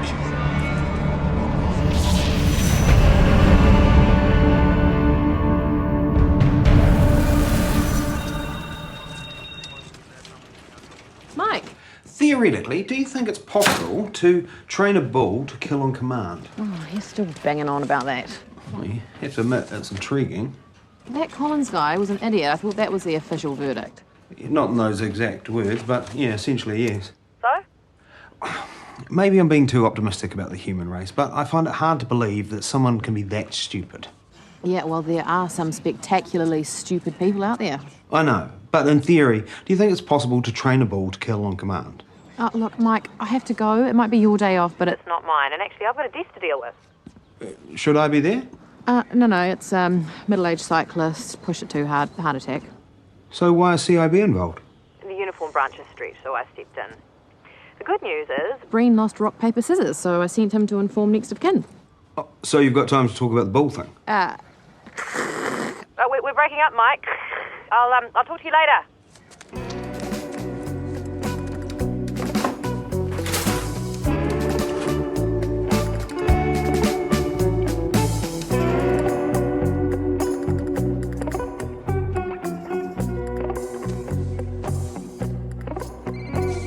Good Lord.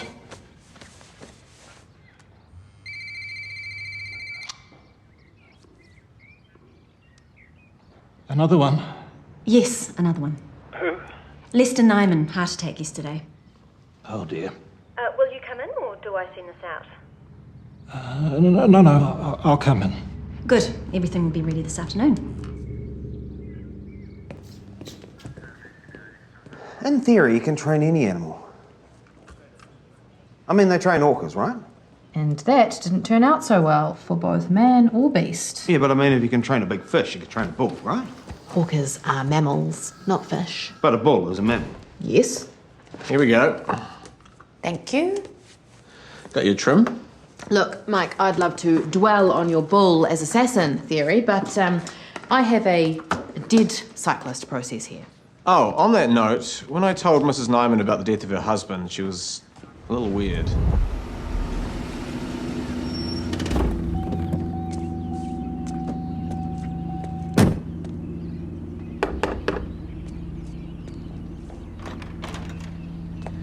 Yes? Mrs. Tammy Nyman? Yes? Detective Constable Breen, I have some bad news. Can I come in? Wait, did you say Nyman? Yeah? Wife of Lester Nyman, the dead guy on the bike. The bull thing happened on the Nyman farm. I thought Bull Guy was Collins. Yeah, but the witness was a Trevor Nyman, the farmer. Trevor Nyman, Lester Nyman's brother, was the first man at the scene when Lester dropped dead. So, what are we thinking here? Very good question indeed. Gina, what can I do for you? Mike, it always makes me laugh when you answer your phone. Gina, how can I do you? That's not actually what I say, Gina. It's more, what can I do for you? Same thing. No. What's up? Or perhaps that. This is a Mr. Lester Nyman. Ah, the cyclist. Okay. Yes. The face first thing is unusual. Yes. Heart attack, wasn't it? Yes. I sourced his records, and given his medical history, a heart attack is most likely. If he had a heart condition, what was he doing riding to the top of Whakamoho Mountain? Because cycling is awesome. It is? Man, machine, fresh air. Gets the blood flowing. Feel the tingle of life in your extremities. You don't like cycling, Mike? Never been a fan, no. Pity. I think Lycra brings out the best in men. Okay. If it was a heart attack, what am I doing here? This. You see this rash? This reaction, it troubles me. I hear you on that. Not what I would expect. Chafing? No. No signs of friction. And chafing would be lower, between legs. This is a reaction to something. Poison? Call it instinct, but something is not right about this. I'll notify the coroner. I was hoping you'll say that. You know, instead of poison and bull, you could have just written stupid and death wish, right? Or just not written anything at all because there's no evidence yet to suggest that either of these are anything other than what they are. There's a rash. Maybe they changed their laundry detergent and he had a reaction to that. Meanwhile, Manu Collins, is there something to suggest there's anything out of the ordinary? Apart from everything. So where's the bull now? We put in another paddock. Thought it was probably best. You say Manu Collins just ran straight at the bull? Like I said, we're out here talking and... You've heard of the festival of San Fermin, right? The running of the bulls? The Spanish celebration of fleeing with soiled trousers, yeah? Well, that's what I'm going to do with my money. Yeah, see, I want to be one of those guys who gather where the bulls are released. And then when they emerge out onto the street, run towards the bulls. But then, at the last minute, turn around and then run with them.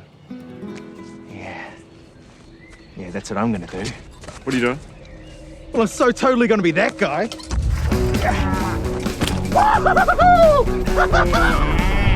Yeah, he stressed the bull out running at it like that. The bull just did what bulls do when they get stressed. And maybe he would have made it. Well, oh, shit! but by the time I distracted it, it was way too late. Was Mr. Collins prone to doing things like that? You mean being an idiot? Yeah, I guess. I don't know. I only knew him a couple of days. That'll be Mrs. McTavish. She works here. She reckons once I've done something like this, you don't want him around.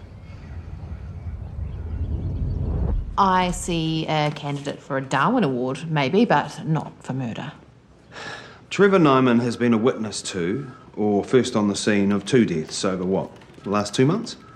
Bad run of luck for Trev. Yeah, and then some. It's not been a good year for the Nyman clan. 6 months ago, Trevor's father, Carl Nyman, killed himself. Put a shotgun in his mouth out at the farm. Guess who found the body? And then 2 weeks ago, a Jethro Nyman drowned while jet skiing off the coast of Riverstone. Way off. Any mention of Trevor in relation to that? No. Missing for a week before the body washed up. Anything to suggest foul play? Not as yet. You know, it could just be a run of really lousy luck for the Nymans. No one has that much bad luck. Come on.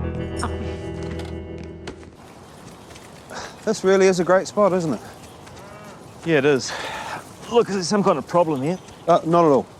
It's just a routine follow-up about your brother Lester's death. No, there was nothing I could do. He was dead by the time I got there. I'm sorry for your loss. Thank you. Or losses, actually. There's been a bit of a bad run for your family lately. Yeah, I suppose. Your father died a while back? He committed suicide, yeah. Bit of a shock, I imagine. No, not really. He was dying anyway, he just chose when and where. So it wasn't a surprise? Well, it wasn't pleasant walking into that barn, but... No, it wasn't a surprise. And, now your brother... Well, Lester knew he had a dodgy ticker. He took it as a challenge. In what way? He thought he could laugh in the face of death. Death won. Jethro Nyman, is he a relation? He was a cousin. And Manu Collins, also a cousin, you said? Sort of. Sort of? At my father's will reading, we learned that he had a whole other family. Over in Riverstone. Oh, so less of a cousin and more of a half-brother. Yeah. You learnt this upon the reading of the will? Yep. Look, what the hell has this got to do with my brother Lester having a heart attack? Oh, just tell him. He'll find out anyway. This is Mrs. McTavish. She kind of runs the house. No kind of about it. It's a will. It's a public document. Police want to find out, all they have to do is look. My father's will, and the reading was somewhat of a revelation. Well, the chairs. For all the people asked to attend the will reading. Was witnesses?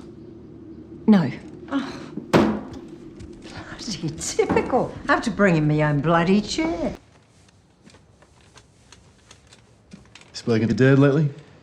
Haven't spoken to the old bastard in, I don't know, 2 years. Didn't come to Dad's funeral either. His own brother and he didn't show. Okay, well, let's proceed without him. For those who don't know me, I'm Madison Mathers, a lawyer with the firm of Emerson, Bogart and Nash. Carl Nyman has appointed me to be the executor of his last will and testament. As part of this will, he stipulated that I assemble you all here for the reading of said will. Thank you all for coming.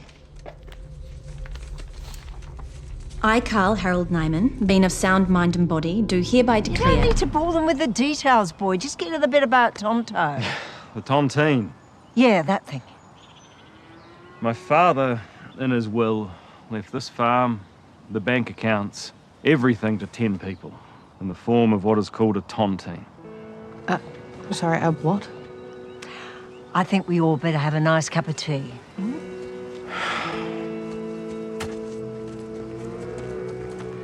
So, a tontine is named after a bloke by the name of Lorenzo de Tonti in the 1600s as a kind of insurance investment thingy. But the guts of it, a group of people share something of value. When one of them dies... The surviving members divvy up the share between them. Something like that, yeah. So where once 10 people owned the Nyman farm, now there are...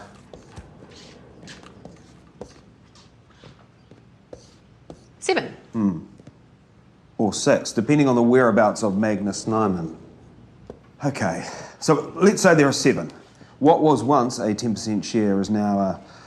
14.28%. I'm quite good at doing maths in my head. Okay, Mr. Maths Genius. What does the remaining person get? 100%. You are good. But does that include spouses? No, the share in a tontine is a right of survivorship to only those within the original group. How apt.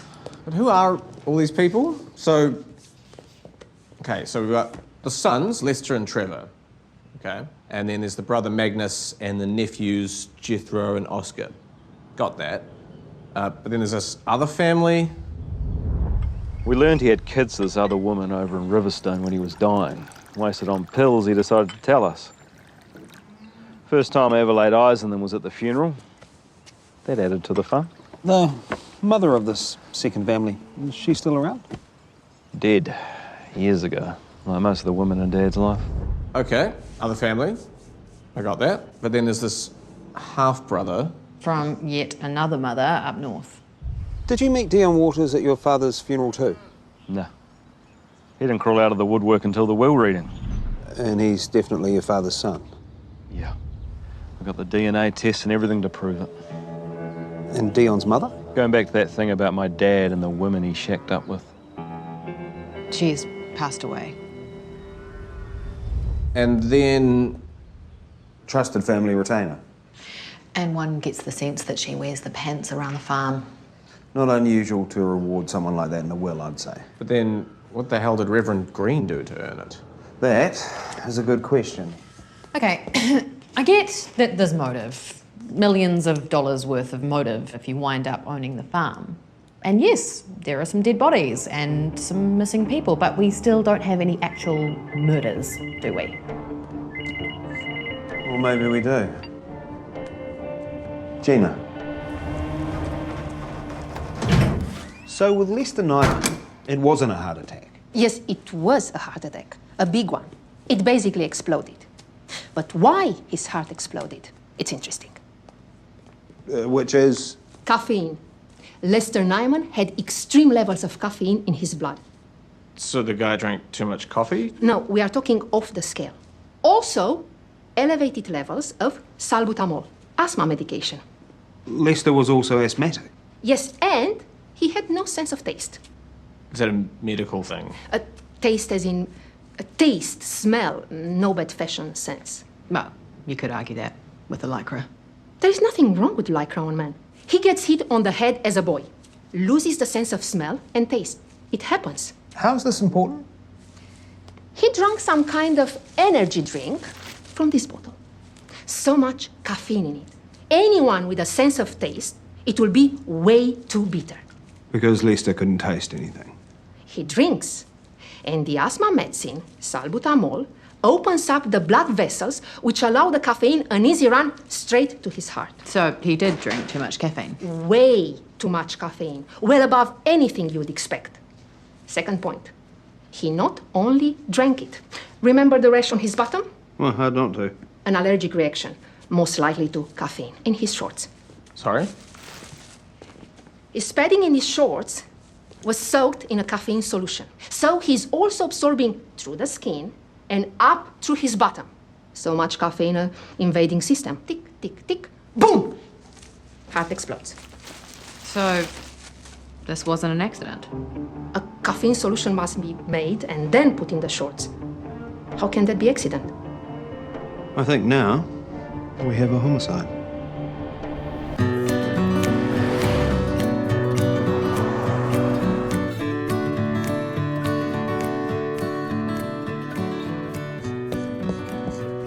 Yeah, but how can we prove number one?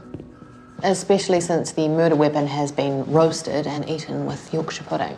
Good point. Sorry, that was a bad joke. No, I know, but it may not be number one. We need to look into that. Another possibility. Yes? Tammy Nyman, wife of Lester. As I mentioned, she was odd when I told her of Lester's death. Are you sure you don't want me to come in? I'm happy to stay. No, I need to call people. Thank you. Right. Again, our condolences. Thanks.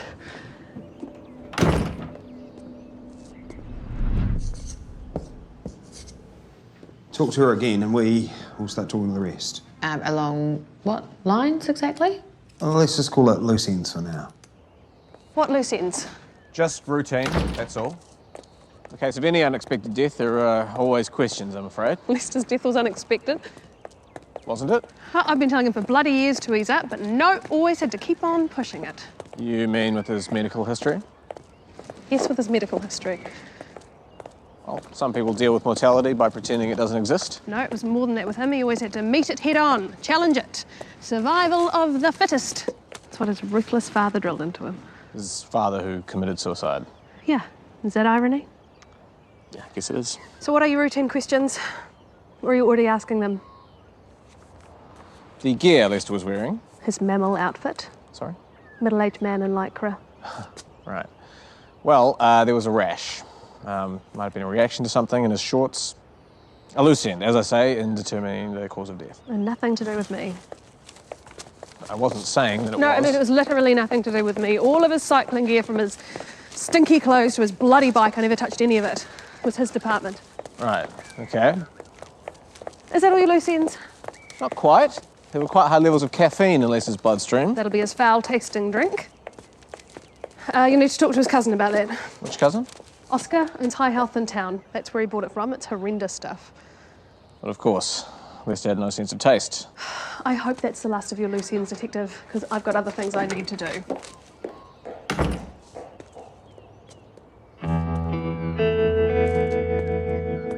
Yeah, hasn't been a stellar few months for our family. Starting with your uncle's suicide. Oh, I guess. But Carl always preached controlling your own destiny. And then Manu Collins? Oh, I only met him a couple of times. Bit of an idiot was my take. And then your brother? Yeah, well, that was his own bloody fault. Jethro liked two things in life. Getting pissed and hooning around his jet ski. Not two things that should go together in my book. No, your cousin, Lester. Lester knew the risks. Every time he came in here, I'd lecture him and he'd just laugh it off. Not one to listen. So when he and Trev took off that day, it was typical. He never could back down from a challenge. You were on the ride that day? Well, yeah, like every other Sunday. You were not one of the riders spoken to at the top of the hill. I don't normally do that climb. Yeah, too much like hard work. No, I rode back to my car, packed up and headed home, like usual. Am I one of these loose ends you're asking about? No. So, was there anything unusual about the ride that day? You mean apart from Lester dying? Yeah, apart from that. Actually, there was, yeah, before we left. Lester and that meathead Dion, they were going at it big time, and eventually that lawyer woman, she must have told them to pull their heads in. And what? What are you going to do? Sort him out! That bloody clown is going to ruin everything if we don't get together and stop him.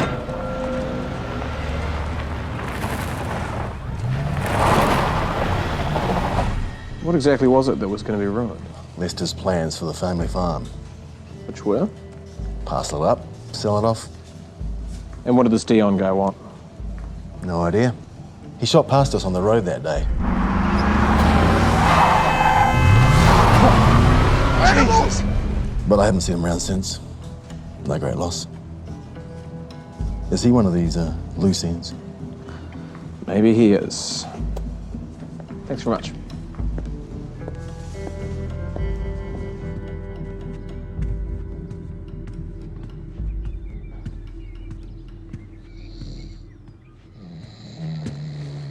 Reverend.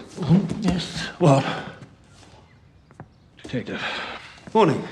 Communing with a higher power, were we? In a manner of speaking, I suppose. I had a terrible night's sleep last night. Well, it's good to see you back. I never really left. But I thought with our dealings last time. No, the church is very accepting these days. One might go so far as to say progressive and also short-staffed. How can I help? Lester Nyman, he died over the weekend. Yes, I'm aware of that. Madison Mathers, the lawyer acting for the estate, contacted me yesterday.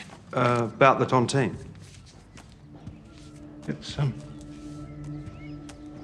It's happening, isn't it? What is? Someone's killing off the other members. What makes you think that? Now, every time Miss Mathers calls me to sign the new distribution document. 3 times now. I can't help but wonder if I'll be next. Hence the sleepless night. Nights. To die for something you didn't want in the first place, it plays on the mind. How did you become a part of the tontine? In the last few months of his life, Carl Nyman started attending services. He would sit at the back, making notes. Then afterwards he would, I don't think interrogate me is too strong a term, about my sermon. Everything you say is propaganda for a God that doesn't exist. I'd like to think I gave people some semblance of hope. When they die, they'll go to some magical kingdom in the sky. Hogwash! The life you make for yourself here on Earth is the only one you'll ever have. I must say there were some days when he almost convinced me. So why did he then leave you 10% of everything he owned? I wondered that myself until I read his letter. What letter is this? At the will reading, everyone received a letter from Carl Nyman. And what did this letter say? It repeated things Carl had said to my face, that I was a snake oil salesman for a false god, and he hoped that through the inheritance I would come to understand the error of my ways. How exactly would it do that? At first I thought it meant that I would be tormented by guilt at receiving such an undeserved bequest. Then people started dying. And I realized it was a death threat.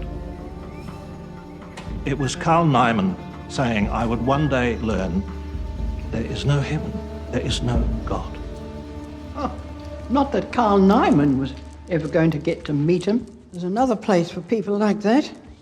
Not a big fan, Mrs. Marlowe? Oh, the whole lot of them. They were never any good.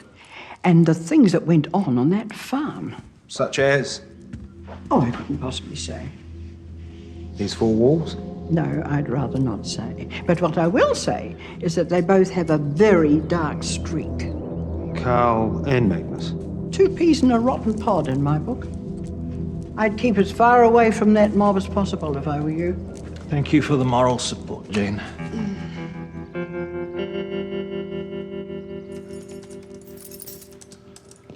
According to Reverend Green, Carl Nyman didn't believe in God. I'm not sure that helps anything. Any luck with Jethro Nyman's wife? In a manner of speaking. What? Kristen? What is Jules Fahey doing in there? Well, you may ask.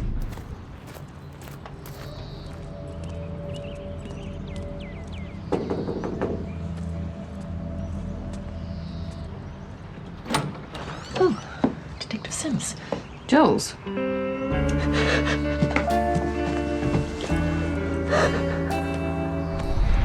She's not. She is. Or was, briefly.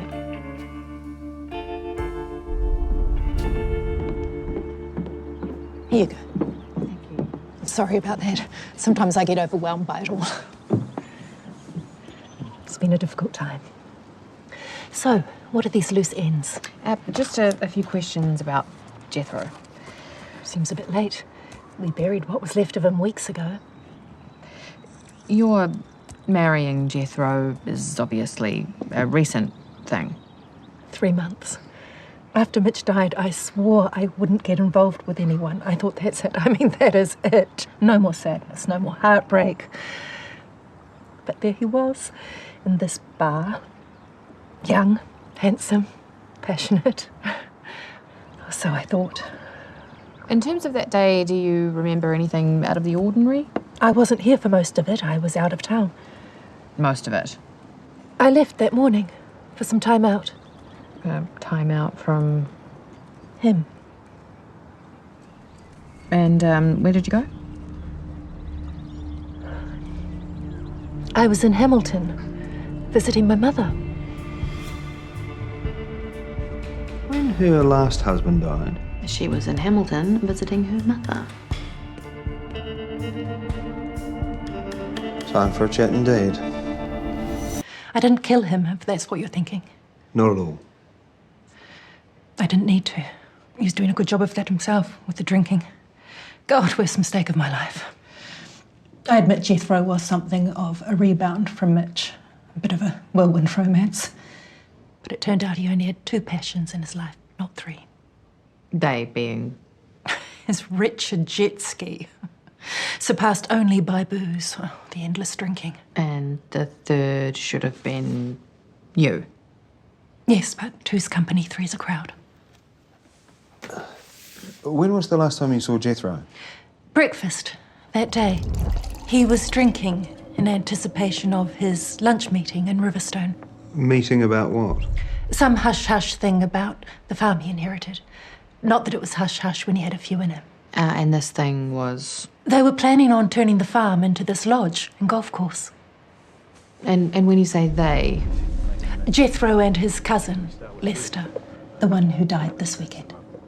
But Jethro only inherited 1/10 of the farm, not the whole thing.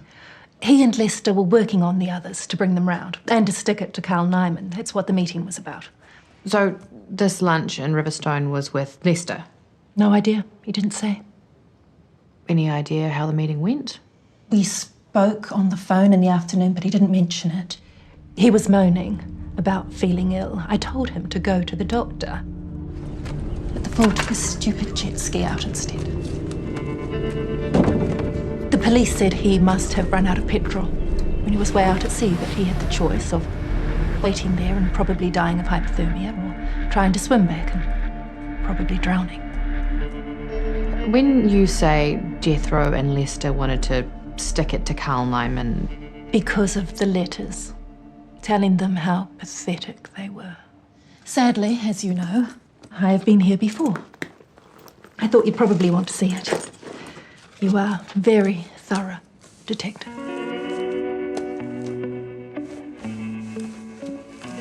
Did Jethro explain how his inheritance involving the farm worked? The tontine? Oh, yes. I knew I wasn't part of it. I didn't want his money. As I said, I wanted a fresh start. But c'est la vie.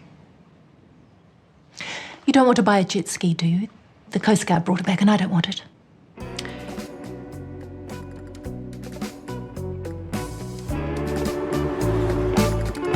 Yeah. Okay. Thank you. Well, the rest home in Hamilton confirms that Jules Fahey was where she said she was. She really needs to stop visiting her mother. Yes. The coroner's report for Jethro Nyman. Cause of death, drowning, although hypothermia may have been a close second. Much of this is pretty inconclusive. Which is what you get when you've been in the ocean for the best part of a week. But he was not a well man at the time of his death, if that makes sense. He had bleeding in the stomach and his liver was completely shot. Consistent with his reputation for being an alcoholic stress merchant. Carl Nyman, definitely suicide? Confirmed. He had advanced melanoma. Several operations later, and it was a losing battle. He called his doctor on the morning and told him he was going to Do what the bloody quacks couldn't manage and fix this bastard thing once and for all. He wrote a note, cursing everything and everyone on this wretched earth, and went out to the barn and... And he did love a good note. This was given to Jethro Nyman at the will reading. According to Reverend Green, everyone got one. Well, this one says that Jethro lived a valueless life as a vain, arrogant wastrel. Uncle Carl hoped that this inheritance would teach Jethro once and for all the value of hard work and discipline. Does this mean I have to go back and see Tammy Nyman? She really doesn't like me.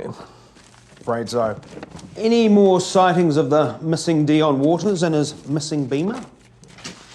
So I called his mobile number, no reply, left a message. I called his home number in the city, no reply, left a message. Half an hour later, I get a call from the drug squad asking why I'm interested in one Dion Waters. Turns out he's been on their radar for a while, and they're very interested in where he's been disappearing for the last few weeks. Because? Well, he has a degree in chemistry, but he's chosen to use his education to manufacture and distribute meth.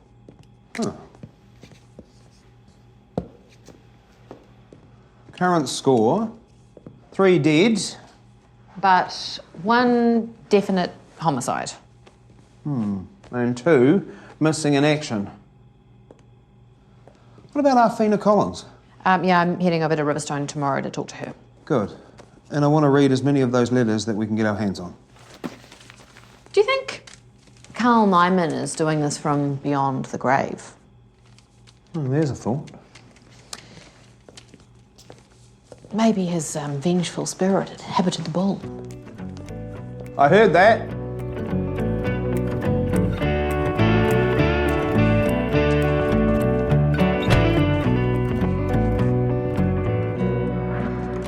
For God's sakes, what is it now? Just one thing, then I'll be out of your hair. For now. What? Carl Nyman's will reading. Was Lester by any chance given a letter from his uncle? Yes, why? Would you happen to have this letter? Yes, going back to the why? I've left the rescue remedy on the table. Ah, detective. Oscar. Glad to see you doing so well, considering. Thank you. You're very kind. As I was saying, the letter would be helpful to our investigation. Investigation into what? Precisely. All we get when we ask your senior is that there are suspicious circumstances. I can't go into details as yet. Will this bloody letter help get my husband's body released so we can have a funeral? Hopefully, yes. Fine. Did you also receive a letter at the will reading? Everyone did. Read mine and chucked it away. Because? He was a sad old man, spewing his vitriol about what a disappointing waste of space I am and hoping the inheritance would finally make a man out of me. And has it? Are you seriously asking me that question? Well, I mean, the farm is quite a valuable asset to inherit. It must have changed your life in some respects. I don't want anything to do with that cursed place. I think it's cursed. My mother died there, and then my father was cheated out of his share by Carl. That place has done nothing good for me. Here. Happy?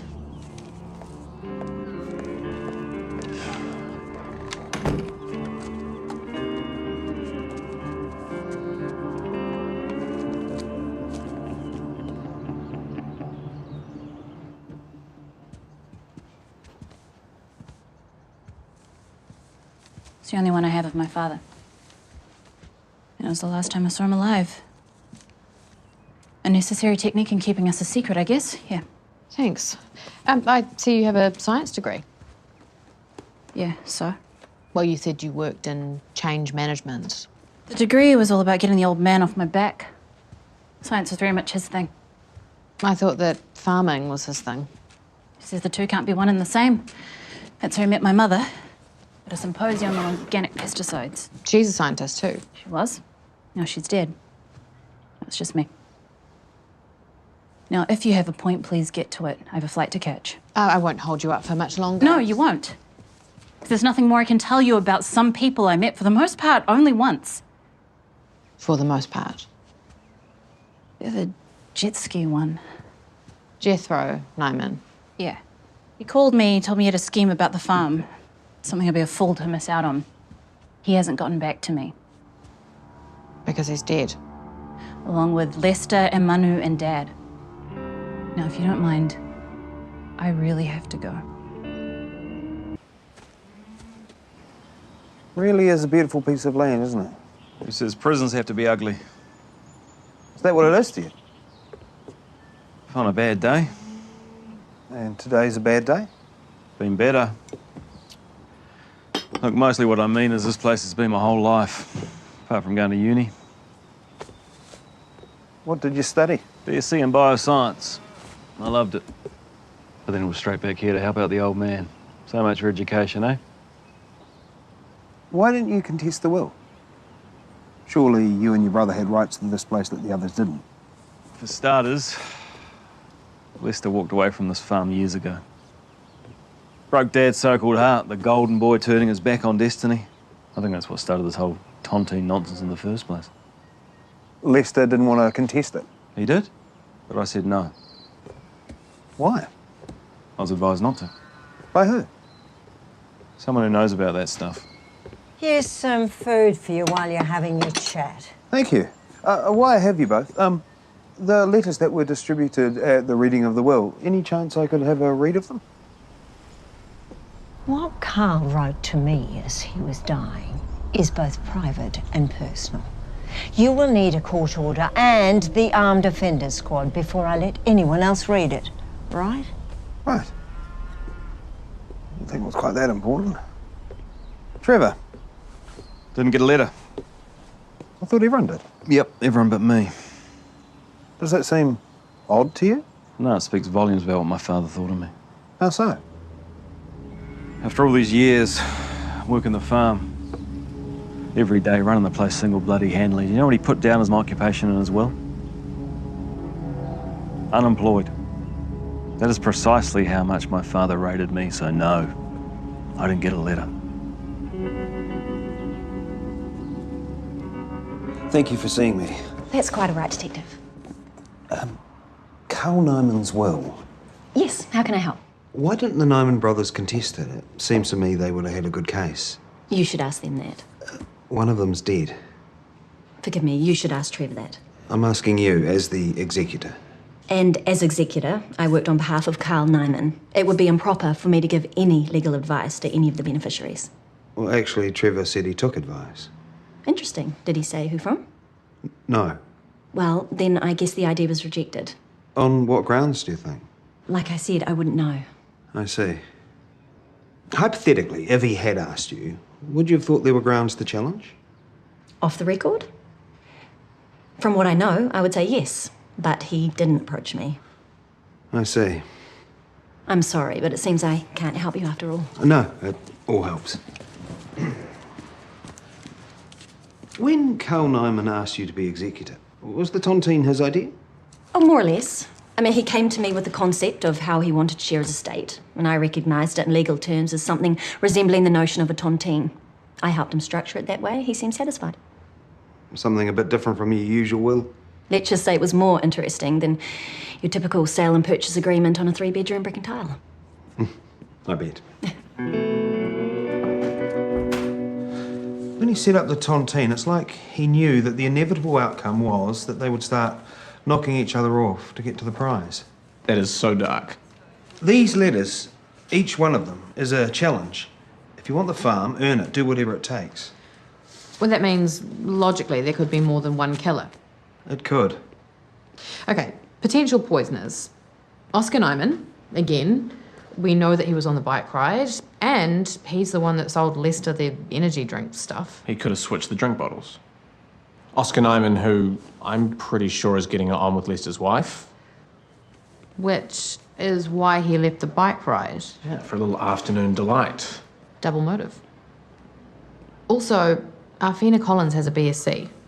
As does Trevor Nyman. As does the missing Dion Waters. And where the hell is Magnus? Indeed.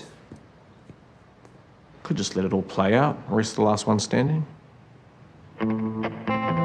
Okay, that's one of those things I meant to say in my head and didn't mean to say out loud. Keep up the good work, Green. Here for a sing-along, Detective.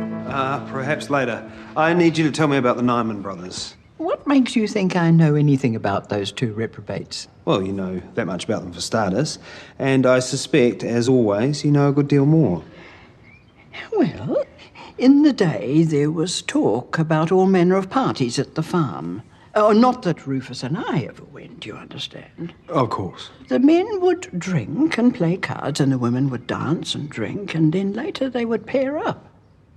Pair up? Well, it was the 70s. Car keys in the fruit bowl, that sort of carry on. And then there were the drugs. Really? Carl would grow all sorts of things around the house and then experiment with them. Marijuana? Oh, child's play.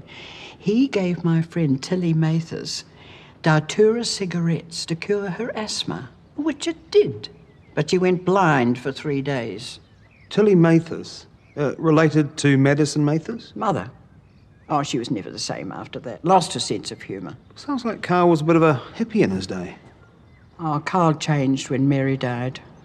And Mary was his wife? Yes, she died in childbirth. Complications with young Trevor. What happened between him and his brother Magnus? They used to run the farm together, right? Oh, that all fell apart with Anna. Anna? Magnus's wife. She was drowned in a pond on the farm during one of the parties, leaving behind 2 little ones, Oscar and Jethro. And Carl took over the farm? Which was odd, because Magnus was the actual farmer. Any idea where Magnus is now? I heard he was killing for a living. Reverend Green? I should specify. Killing as in hunting. I see. The brothers, knowing they couldn't bear to be in each other's presence, settled the matter of the farm over a game of cards. And presumably Carl won? By cheating, so I've heard. And Magnus vowed that one day the farm would be his again. Wherever he is. Well, he won't have to go through me to claim it. I've just signed the paperwork, relinquishing my share of the property. That's quite a fortune you're bravely running away from. I'm relatively happy with my lot as it is, thank you. A bunch of reprobates, as I said. I'll take my leave. Well, I hope for Reverend Green's sake that the offender is checking his messages. Or, sensing the noose closing, the Reverend's trying to throw us off the scent. The noose is closing, is it? Slowly. Maybe. Now, Lester's funeral was set for tomorrow with Reverend Green presiding, by the way. That could be interesting, everyone in the same room again. Some idiot's just taken out the town sign.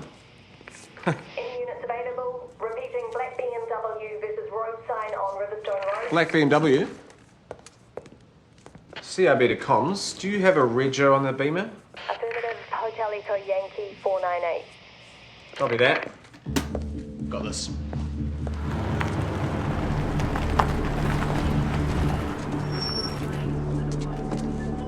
Detective. Hey, Chris. Lights out, I'm afraid. Thanks.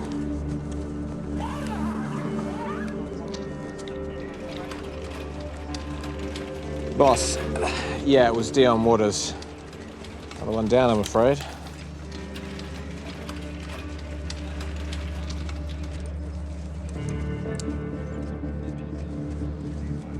I did what I do with anyone renting the place. I met Mr. Waters, gave him the usual spiel about what to do and what not to do, gave him the key and left them to it. Them? Him and the lawyer from town who arranged everything. Madison Mathers? Yes, that's it. And when was this? Middle of last week, Wednesday, I think. How long did Mr. Waters pay for? He prepaid for a month. It's a bit unusual, isn't it, for a place like this? Said he had work here and didn't know how long it would take.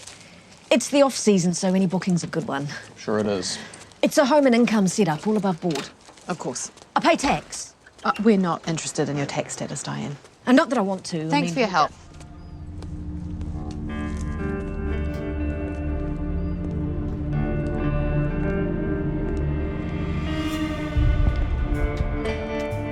Well, it's not your usual holiday getaway, is it?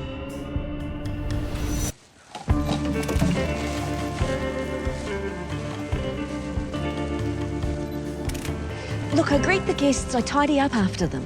What they do while they're here has nothing to do with me. I want that on the record. Of course. Is it on the record? Very much. Thanks, Diane. Been a big help. It really needs to be on the record. We'll be in touch if we need anything else. There's enough meth in there to speed up time. He's so full of toxins. He has to be decontaminated before I can get stuck in. Right. That explains this. A little trick I've learned working as an intern on the outskirts of Chernobyl. Toxins being meth? And much more. Exactly what toxicology will confirm. And this was strapped to his abdomen. I'm thinking taking it out of the bag is a bad idea. There are so many things in there that could kill you. So many. I'll take that as a yes. Can you read this?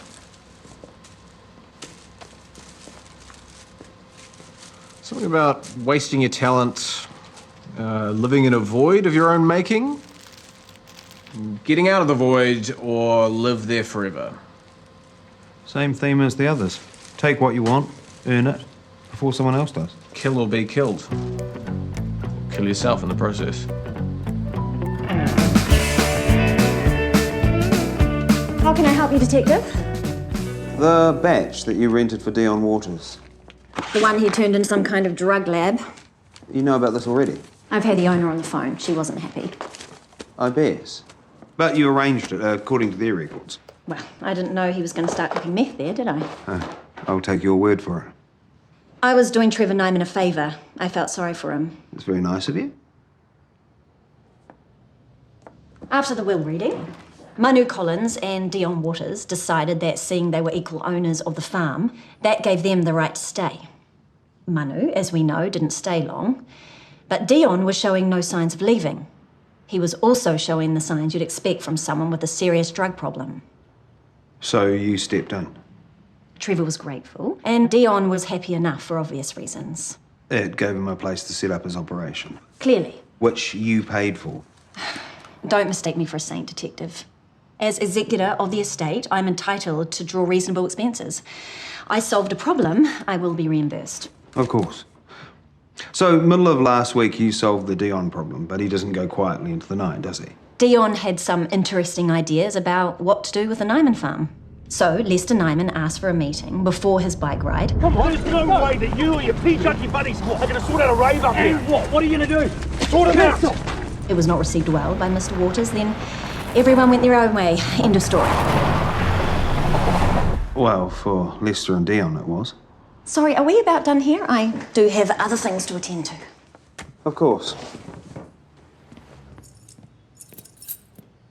Witnesses say Dion Waters hit the Brokenwood sign at an estimated 20 kilometres an hour. Swerved off the road, tied at the wheel. Initial autopsy reports suggest he suffered multiple organ failure, including liver, kidney, spleen. Consistent with a number of poisons. Including ricin, which was found in both its natural form... The humble castor bean. ...and in a more processed form. Basically by grinding it up. Amongst the many other poisonous items in Dion Waters' lab. Death cap mushroom, datura, deadly nightshade, hemlock. Basically, if it's poisonous and it grows in New Zealand, it was in that room. As well as a container of caffeine powder.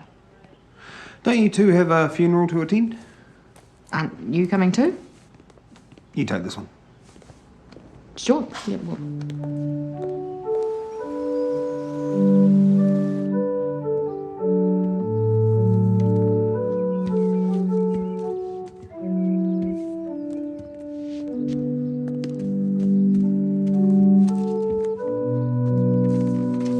Brother's funeral, as I'm sure you know.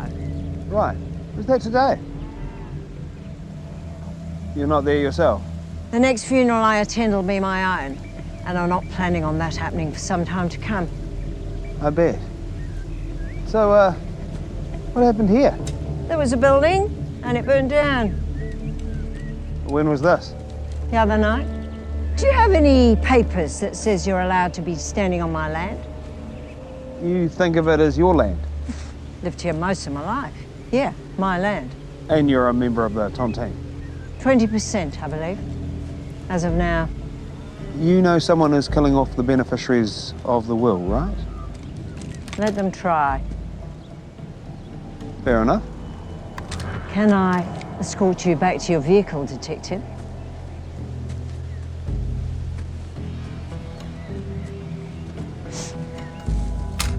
Ah, I was just checking to see there wasn't a round up the spout. I'd hate to accidentally shoot you in the back, Detective.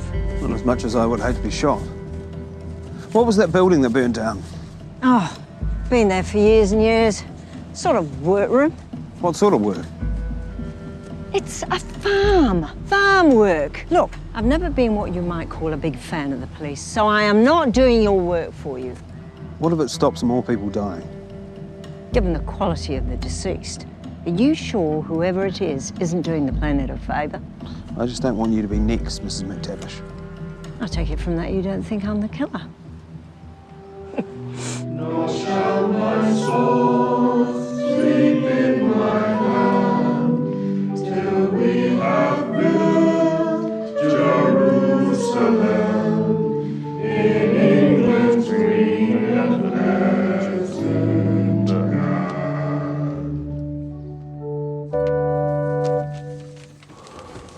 I would like to invite Lester's brother, Trevor, to say a few words.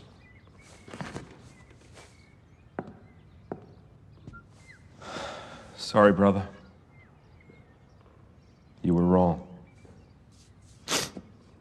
When we were kids, Lester said to me that he was going to live forever. But he thought if he believed it enough, he could make it true. And that was kind of how he lived it.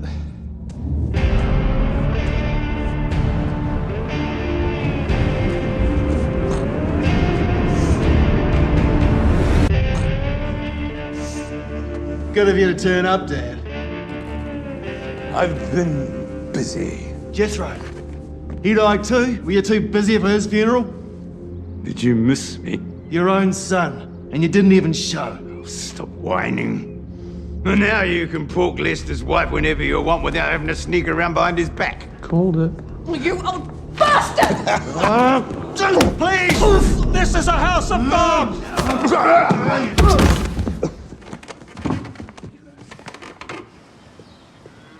There's one thing I don't understand. Just the one? Why would Carl send letters from beyond the grave to everyone except his son, Trevor? Who said he didn't get a letter? He did. Well, maybe his father didn't need to send him one. Maybe he didn't. Or maybe I was mistaken when I saw the lawyer hand Trevor a letter in the house there after the reading.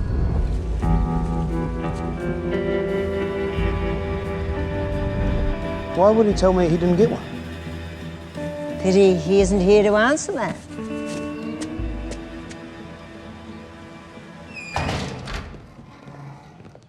Good funeral? Any more bodies to add to the tally? No, but we do have Magnus Nyman in custody. For what? Yeah, piss off, you old bastard! Oi, prick! It's not going to happen, Mr. Nyman. Is he sober enough for me to talk to him? You should probably take a look at his ute first.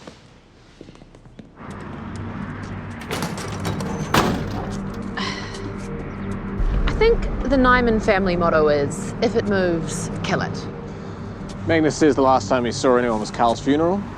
Claims he went bush after that and has been there ever since. Can anyone vouch for this? Drunk bastards in the occasional pubs were his exact words.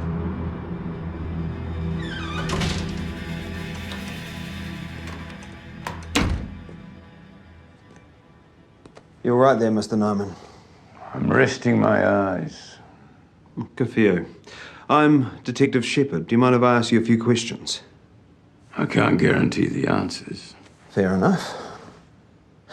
You say you went bush after your brother's funeral. I felt the need. You were out there a fair old time. If you know how, the land will provide. I'm sure. You were a bit of a hippie back in the day, I believe. You confuse me with my brother. Do I? Common mistake. He was the one that was into all that stuff. I just kept my head down and got on with things. Farming. He was the idealist and I was the realist. Never heard Carl described as an idealist.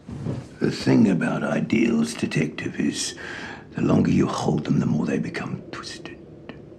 At the will reading, there were some letters from Carl. Did you get one? He did like to inflict his worldview on others. Apparently the lawyer's got some stuff for me to sign, so it's probably on a desk. Are you familiar with the nature of a tontine? Yes. Now you're thinking I'm the one knocking off everyone else. Is that what's happening? I am a drunk detective. I am not stupid. Carl killed to get the farm, so whoever wants it after him should do the same. Makes sense to me. Sorry, he killed to get the farm? He drove my wife to her death. Kept feeding her drugs to mess up her head. Pushed her over the edge. May not have been murder, but it was near as damn it. That's why you walked off? You heard he won it in a card game. I did. He was a cheating bastard. Are we done here, Detective? I've got a bender to get back to. Okay, but I think we'll keep hold of your ute for now. Whatever you like. Pub's within walking distance. And once you're finished your bender? There's a few people I want to catch up with. For old time's sake.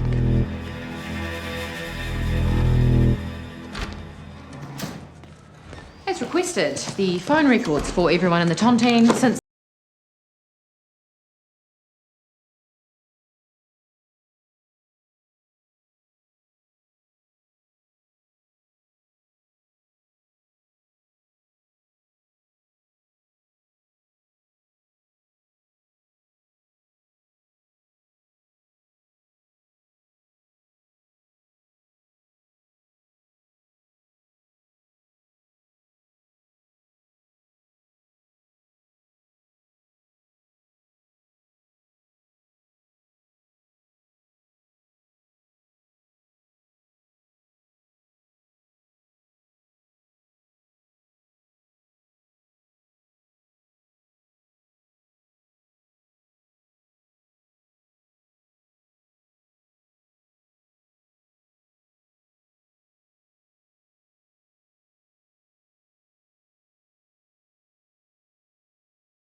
Okay, have you talked to his loser of a cousin, Jethro?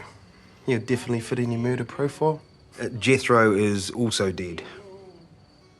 Man, I can see why you're burning the midnights. You seem to know a lot about the Nymans. Me? Nah. Or maybe there was a time when I was young, some people I knew, not me, just some people I know, or they'll go up there and pick magic mushrooms.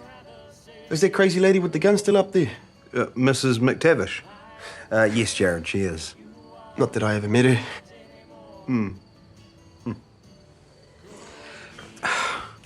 Jared, can I ask you a question? Yeah?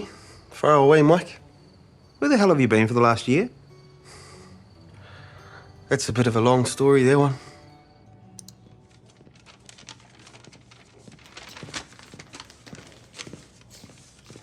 Don't bother. The bull acted alone. Death by misadventure is the only explanation that fits. Did you get that stuff I asked for? yes. Hey, had you had a few last night when you called? Only a couple. Of a fine Pinot, courtesy of Jared Morihu. Jared? Oh yeah, what's he been up to? Walking. A lot. Yeah. You remember I was in the coma, right? I do. And then I came out and went to live with my whānau to recover? Last time I saw you? Yeah, well, they were doing my head in, so I decided to walk the Te Aroha Trail. The one that runs the entire length of the country? Yeah, that one. Okay, that is a lot of walking. So, does this mean that we're investigating another homicide now? No, it means we're investigating another motive. Well, I thought we had plenty of motive. Well, you can never have too much motive. Okay, so it's like a Pinot then, is it? And? Yes, I drove to Riverstone last night, and yes, I found the right restaurant, and yes, there was a staff member there who ID'd both the photos. Both photos? Both photos. Though they primarily remember him because he was, in their words, a colossal ass. Brilliant. Time for a wee drive, I think.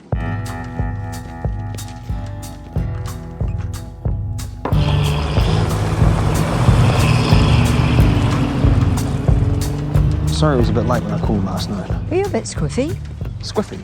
3 sheets to the wind. You sounded very jolly.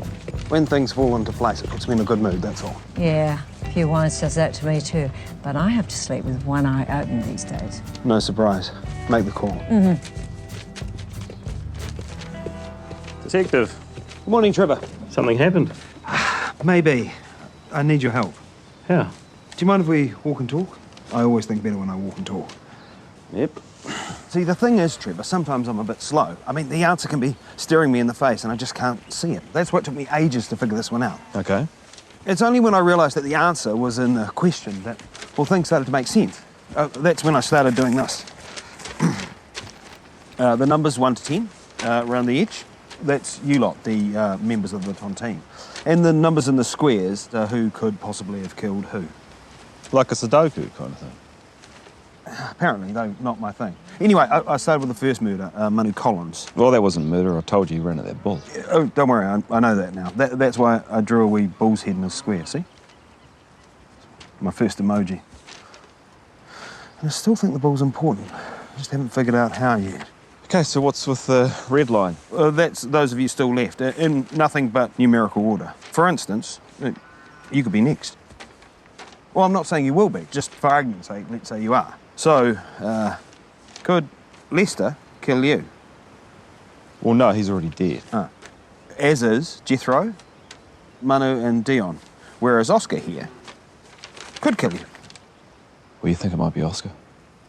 Well, I'm not saying he would, just that he could, according to my graph. Okay. Yeah, I get it. This is quite clever. Thanks. But it turns out that my little Sudoku thing here wasn't as easy as I thought. You know, because with everyone being poisoned, the time of death and the actual murder, when the poison was administered, are two different events. But Jethro drowned. Well, yes, he did, which was a stroke of luck for the offenders. His plight washed away the evidence, literally.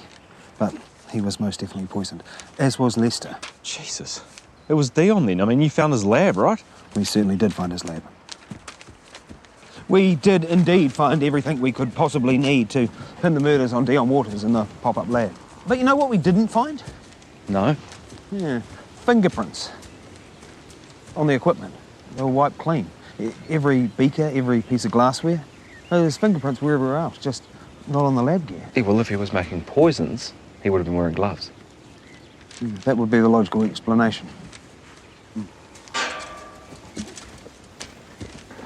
Dion was staying here, right? Until I asked Miss Mathers to find him someplace else, yes. And he was here all the time up until then? He'd come and go. Do you know where he went when he was gone? No. He was up in the city, under surveillance by the drug squad. According to their records, he was there the day Jethro was poisoned. Well, you know when that was? Yes. I thought you said it was hard to figure that stuff out, you know, when someone was poisoned. Trevor, even though it appears that all roads lead to Dion, they don't. When did this happen? 3 or so nights ago. And what was this place? Just a storage shed. So what caused the fire? An electrical fault, I'd say. Did you call the fire service? By the time I discovered it, time it would have taken them to get here, there was no point. Back to farming life. Look, Detective, if all these roads in your little graph here, if they don't lead to Dion, then who do they lead to? Well, mainly they lead to Magnus. Yeah, I can see that. But I think if Magnus Nyman was killing people, it would be a bit more brutal. So you are next on my list. Well, I don't know what to say to that. How about I didn't do it? Well, yeah, of course. Or I did do it. Either way, Trevor, I don't think at heart you're a murderer. I don't think you've got the strength it takes to take another human life. No, not face to face. That's when I realised that this was, well, not exactly a waste of time.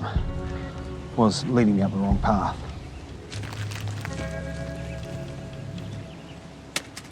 If you're not here to arrest me, why are you here, Detective? I want you to come down to the station, answer a couple of questions, get your story on record. You don't have to do that. You don't have to go with them. All I want is a statement on the record. You can sit in. In fact, you should, as his lawyer. I'm not his lawyer. Well, that's not entirely true, is it? Trevor doesn't have to say a word to you. But I think he wants to, don't you, Trevor? Statement. That's all. Just for the record. I strongly advise against this. Just for the record. Did you see Jethro much after the will reading? Not at all. Didn't he have plans to sell the farm? Lester and him concocted that. I never talked to Lester about it. So you were against these plans? Yeah. Must have been quite a shock. Get to the top of the hill and see your dead brother. Yeah, it was. But you were aware he had a heart condition. Of course, everyone was. Everyone told him to take it easy, but he never did. There was a meeting before the ride in the cafe car park. You were both there, right? I was. Yeah. And that was to sort the Dion problem? Yeah. Who called the meeting? Well, I think it was Lester. He called you? I guess. I can't remember. Night before, phone records show you called Lester, not the other way around. Tammy Nyman also confirmed you called to set up the meeting. Okay, it was me. I called Lester and Dion came up and I said we should have a meeting about it ASAP. Seems fair enough. So, who called you, Madison? Again, phone records show no communication between yourself and Trevor or Lester, but you did call Dion on his mobile phone. You access my phone records? Yes. You didn't need to call Trevor because you were with Trevor that night. Yes, I was. So you two are in a relationship? Yes, we are. And how long's that been going on? Relatively recently. Since after the will reading? Yes. So, what the hell has this got to do with anything? Well, seeing as we have witnesses identifying you as the woman Jethro Nyman was dining with the day he started feeling ill, I would say quite a lot. What the hell is wrong with my hillbilly family? They can't see a great deal when it slaps them in the face, no? Give me another drink while you're at it. I need a slash. Okay, that is a completely preposterous suggestion. But you did meet with him. Yes, I did meet with Jethro Nyman, and yes, I arranged the meeting because there was taunting paperwork to be signed. And you were with Dion Waters the night before he died, right? You certainly called him that day. I'm the executor of the estate. Of course, I phoned the people involved. We have a witness that saw you leaving the farm that evening. Okay. Okay, don't. Just Consider it done. Right, good. So, we have a witness who, later that night, saw Trevor load lab equipment into a ute. A witness who claims they saw him. I think you'll find our witness is very reliable. This, just to be clear, is the night the shed burned down, and the night before the lab was discovered in Dion's digs. If Helen McTavish is your witness, then she is certainly not reliable. She stands to gain from the taunting. This interview is over. Come on, Trevor. No. I think Trevor's got a few things he wants to get off his chest. Get up and walk out of here. Trevor, they have nothing. It's over.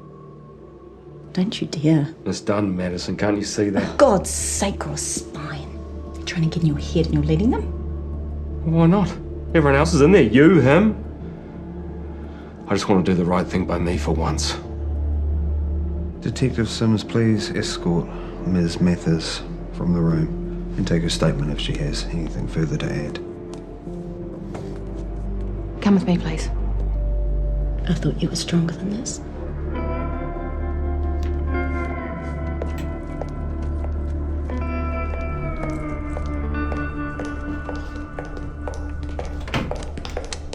Would you like to consult a lawyer before we start?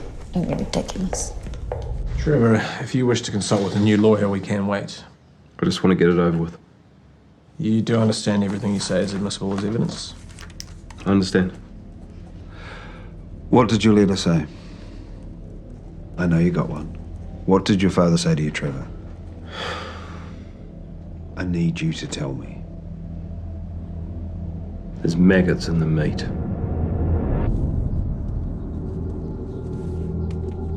Where the hell do all these people come from? Your father has a very peculiar sense of humour. This is his idea of a joke. Read this, then you'll understand. Have you read it? I have. I've read them all. Between you and me, you're being cheated. Read, and then we'll talk.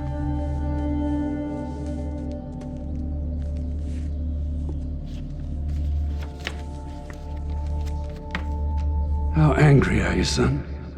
Deep down, where it matters. How angry are you? Stuff about the dream being buggered and waiting until he died and all this was mine. Or at least that was the plan.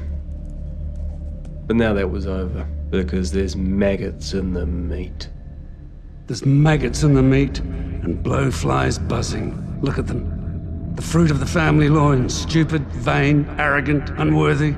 If they were wiped off the face of the planet, it'd be like skimming pond scum off the gene pool. You waited for death to do me in. Now make death your friend and work for it. Work for what's rightfully yours. My father had a dim view on just about everything, so wasn't exactly out of character. When did Madison get involved? A few days later, she came over. You know that the other letters were variations on a theme, right? Sorry? Well, not all of them, but most of them boil down to the same thing. If you want the whole shooting match, you know what you have to do. Well, should we go to the police about this? And say what? I mean, it's not like anyone's died yet. Have they? But it was after the kid died that the idea started to take hold. Manu Collins. She thought I'd somehow engineered it. And had you? Kill someone with a bull? Don't be an idiot. But that didn't matter to Madison. To her, it just proved it could be done. And then there were 9. This had nothing to do with me. Does it matter? No one's exactly mourning his death. Well, his sister probably is. Not in the slightest. You know who I actually feel sorry for in this whole situation? You. This place should rightfully be yours. Your brother walked away, so screw him. You stayed true. You should be rewarded. Do you disagree with me?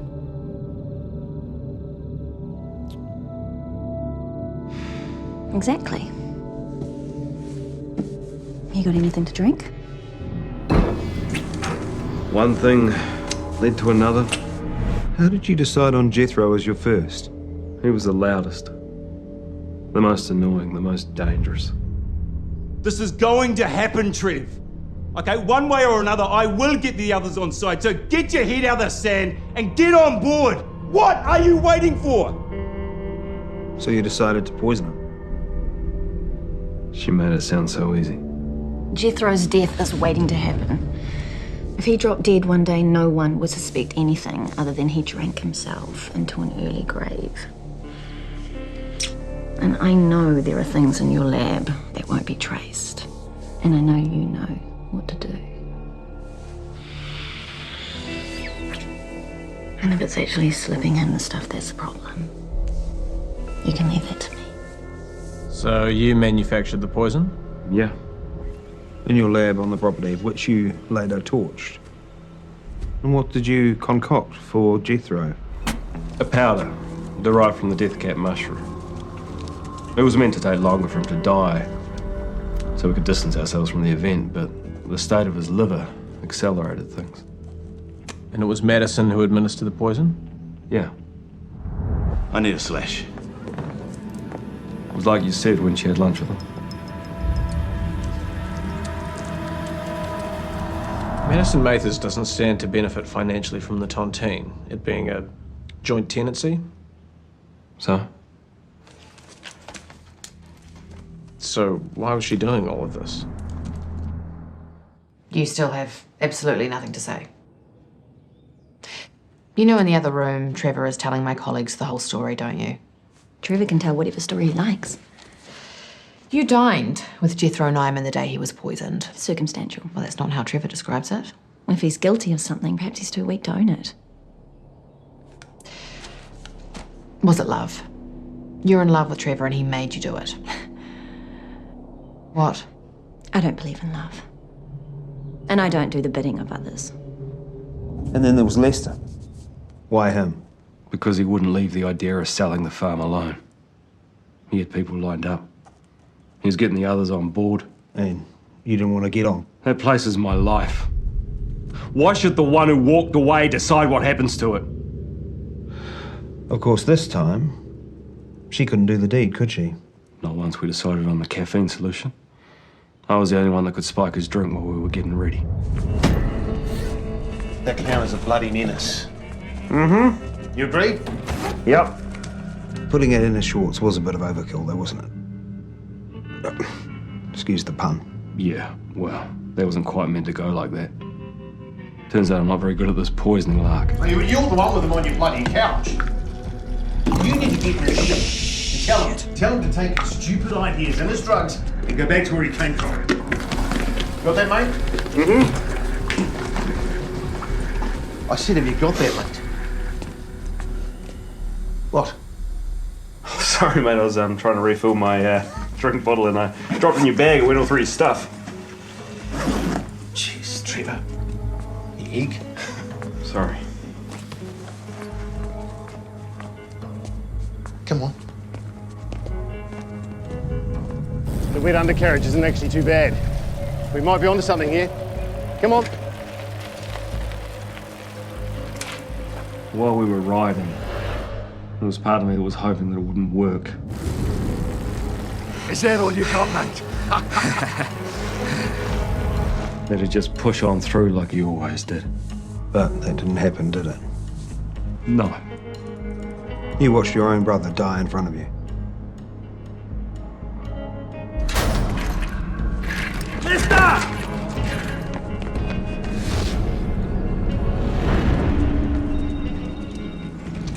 Mike.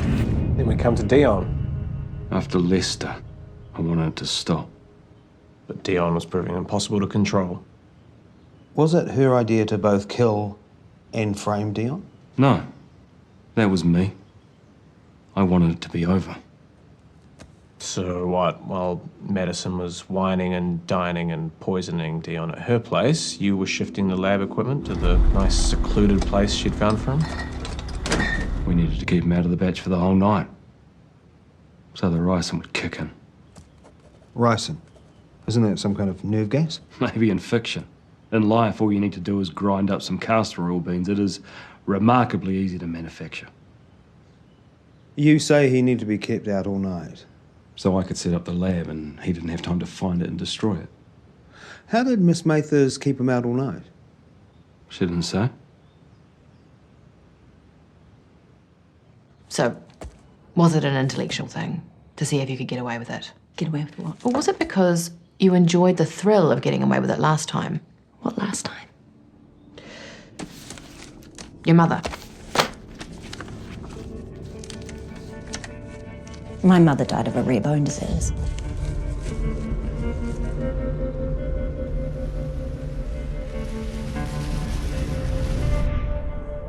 She was ill for a very long time. I am aware of that. I did look after her every bloody day.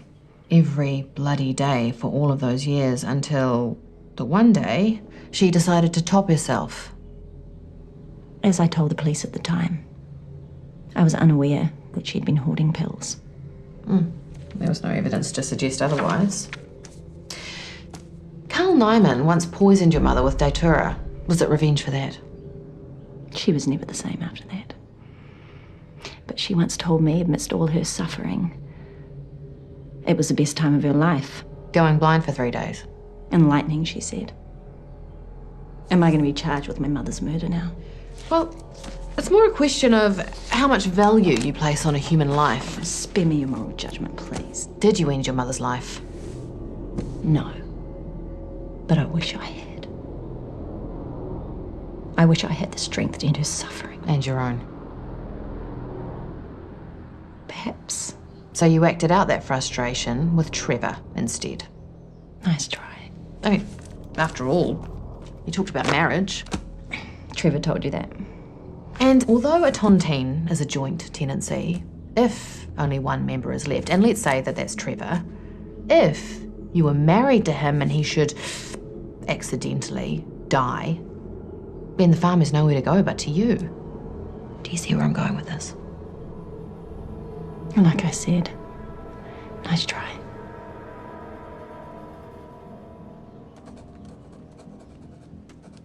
Trevor, you will be charged in relation to the deaths of Jethro Nyman, Lester Nyman and Dion Waters. I just want it to be over. It's only a piece of land, Trevor.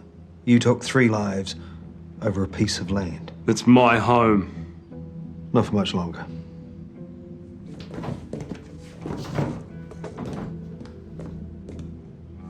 Trevor, you must have realised that Mrs. McTavish sees and hears everything.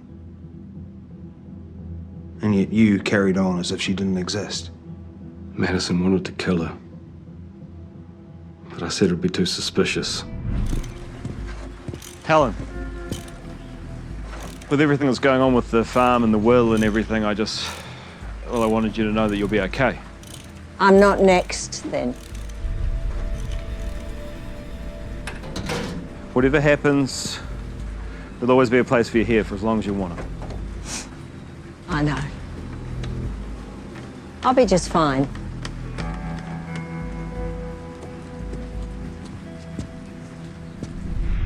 You got played, Trevor, by your old man. At the end of the day, you did exactly what he told you to do.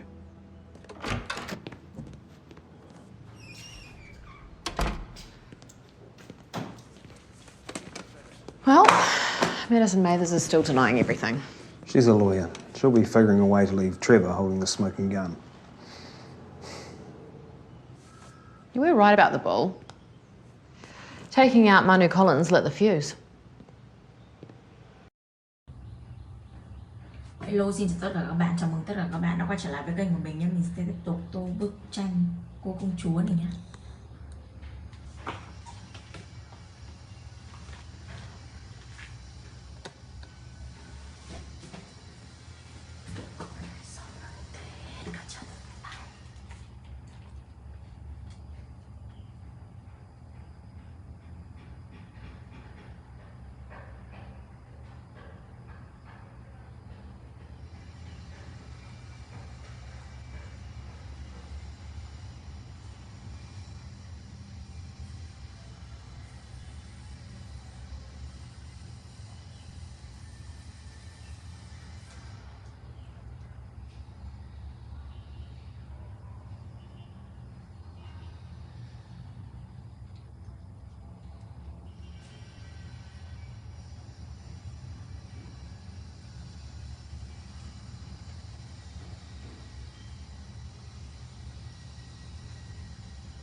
Với mặt của mình chút lạ đúng đấy là mặt của mình mà ở đây có những bọn bạn cái này nó còn của mình ấy.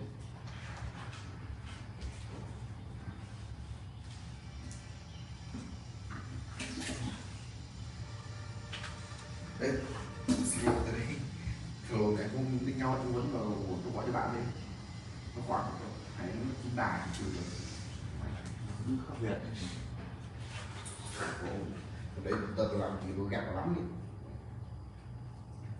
mình đeo lên anh Huấn đeo lên làm kịch ảnh trai cũng chỉ đeo thôi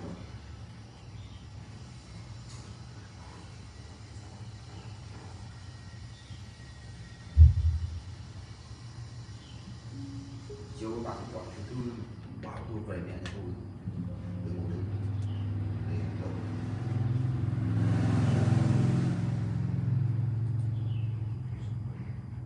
đó về tôi cũng thành nhà không có gì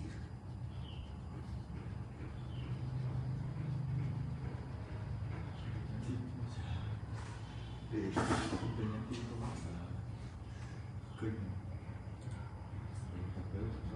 cướp anh về dẫn của một người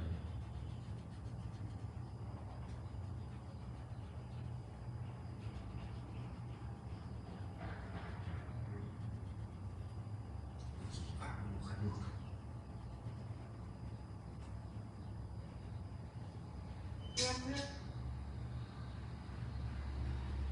suy nghĩ rồi mà cái một đánh đi muốn nghiêm trọng động đậy anh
Mình sẽ kết thúc video tại đây, nhưng cảm ơn các bạn đã xem video này. Hello, xin chào tất cả các bạn, chào mừng tất cả các bạn đã quay trở lại với kênh của mình. Hôm nay mình sẽ tô bức tranh các loài động vật giới thiệu nhé.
kết thúc video tại đây nha. Cảm ơn các bạn đã xem video. Hello, xin chào tất cả các bạn, chào mừng tất cả các bạn đã quay trở lại với kênh của mình. Mình sẽ tục tô bức tranh các loài động vật dưới biển này.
Cái đường ngọt này vừa với lại cái chì của chúng tôi này. Đang đường ngọt gì? Ngọt cái màu hồng này. Tôi biết. Ngọt cho nó ngon.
Cái này bảo mấy? Nhìn đây. Chỗ này là 4 hồn.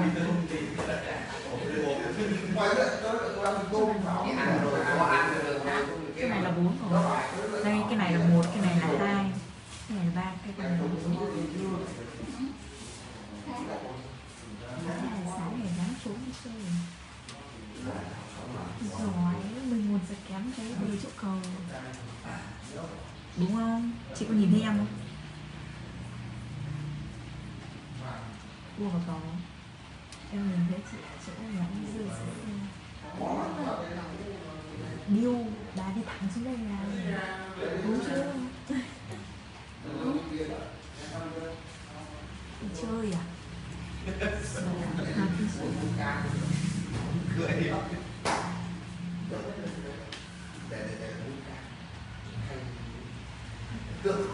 Chị Lai Bin đi bà ngoại à?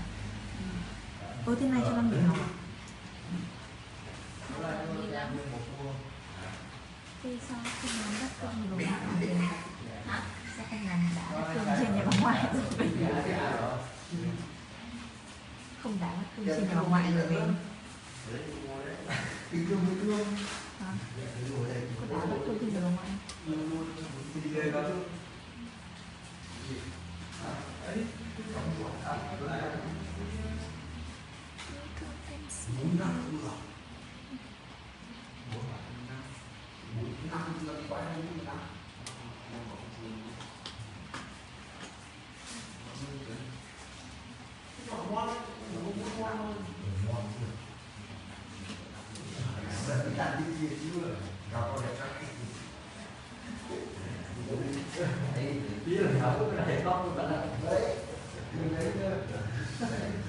Đường đi từ xa mình nhìn cái xe hồng liền lúc mai biết không chợt đi rồi 10 rưỡi đã phóng thử điêu vãi điêu vãi cái này 10:36 cái đường là bảo 10 rưỡi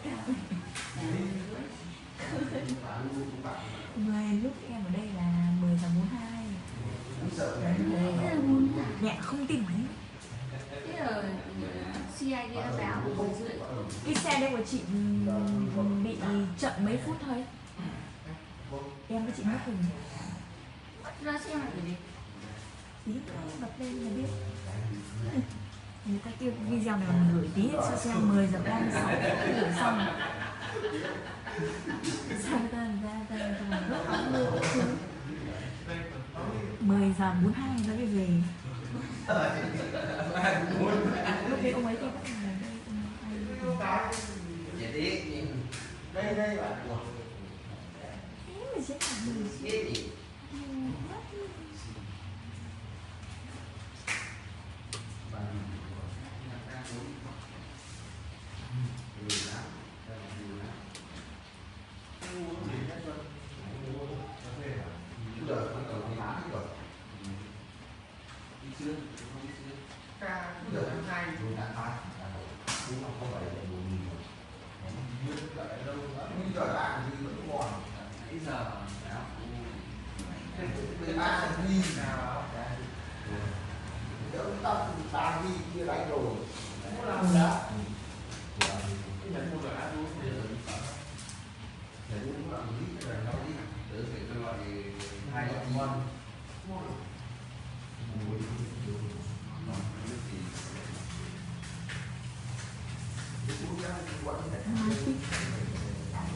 phóng xe áp phết đi từ xa đã nhìn lên xe đấy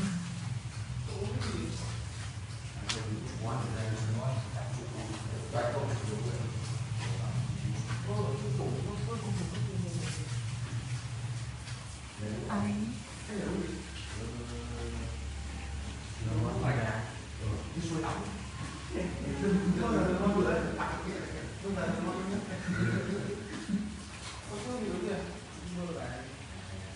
Không,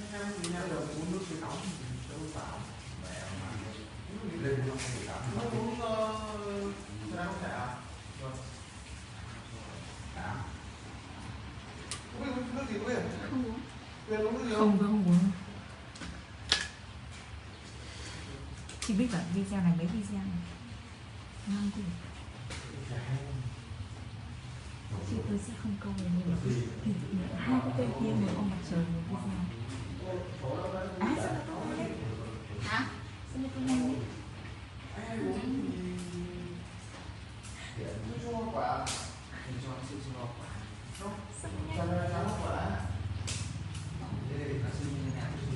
Quá đà.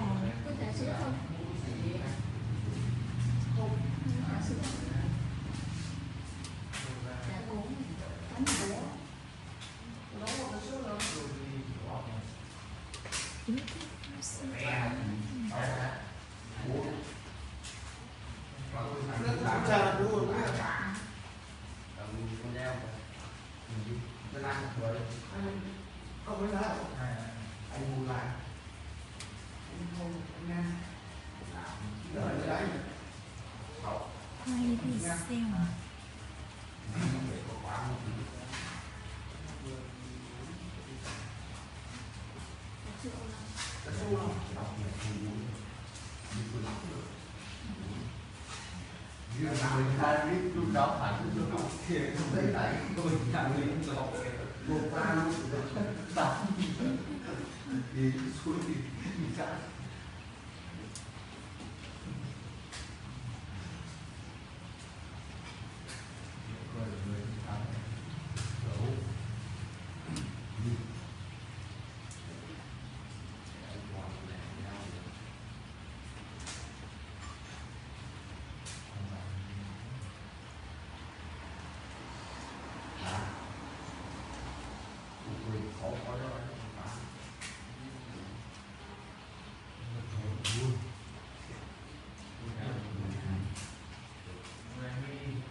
Mình sẽ kết thúc video tại đây. Cảm ơn các bạn đã xem video.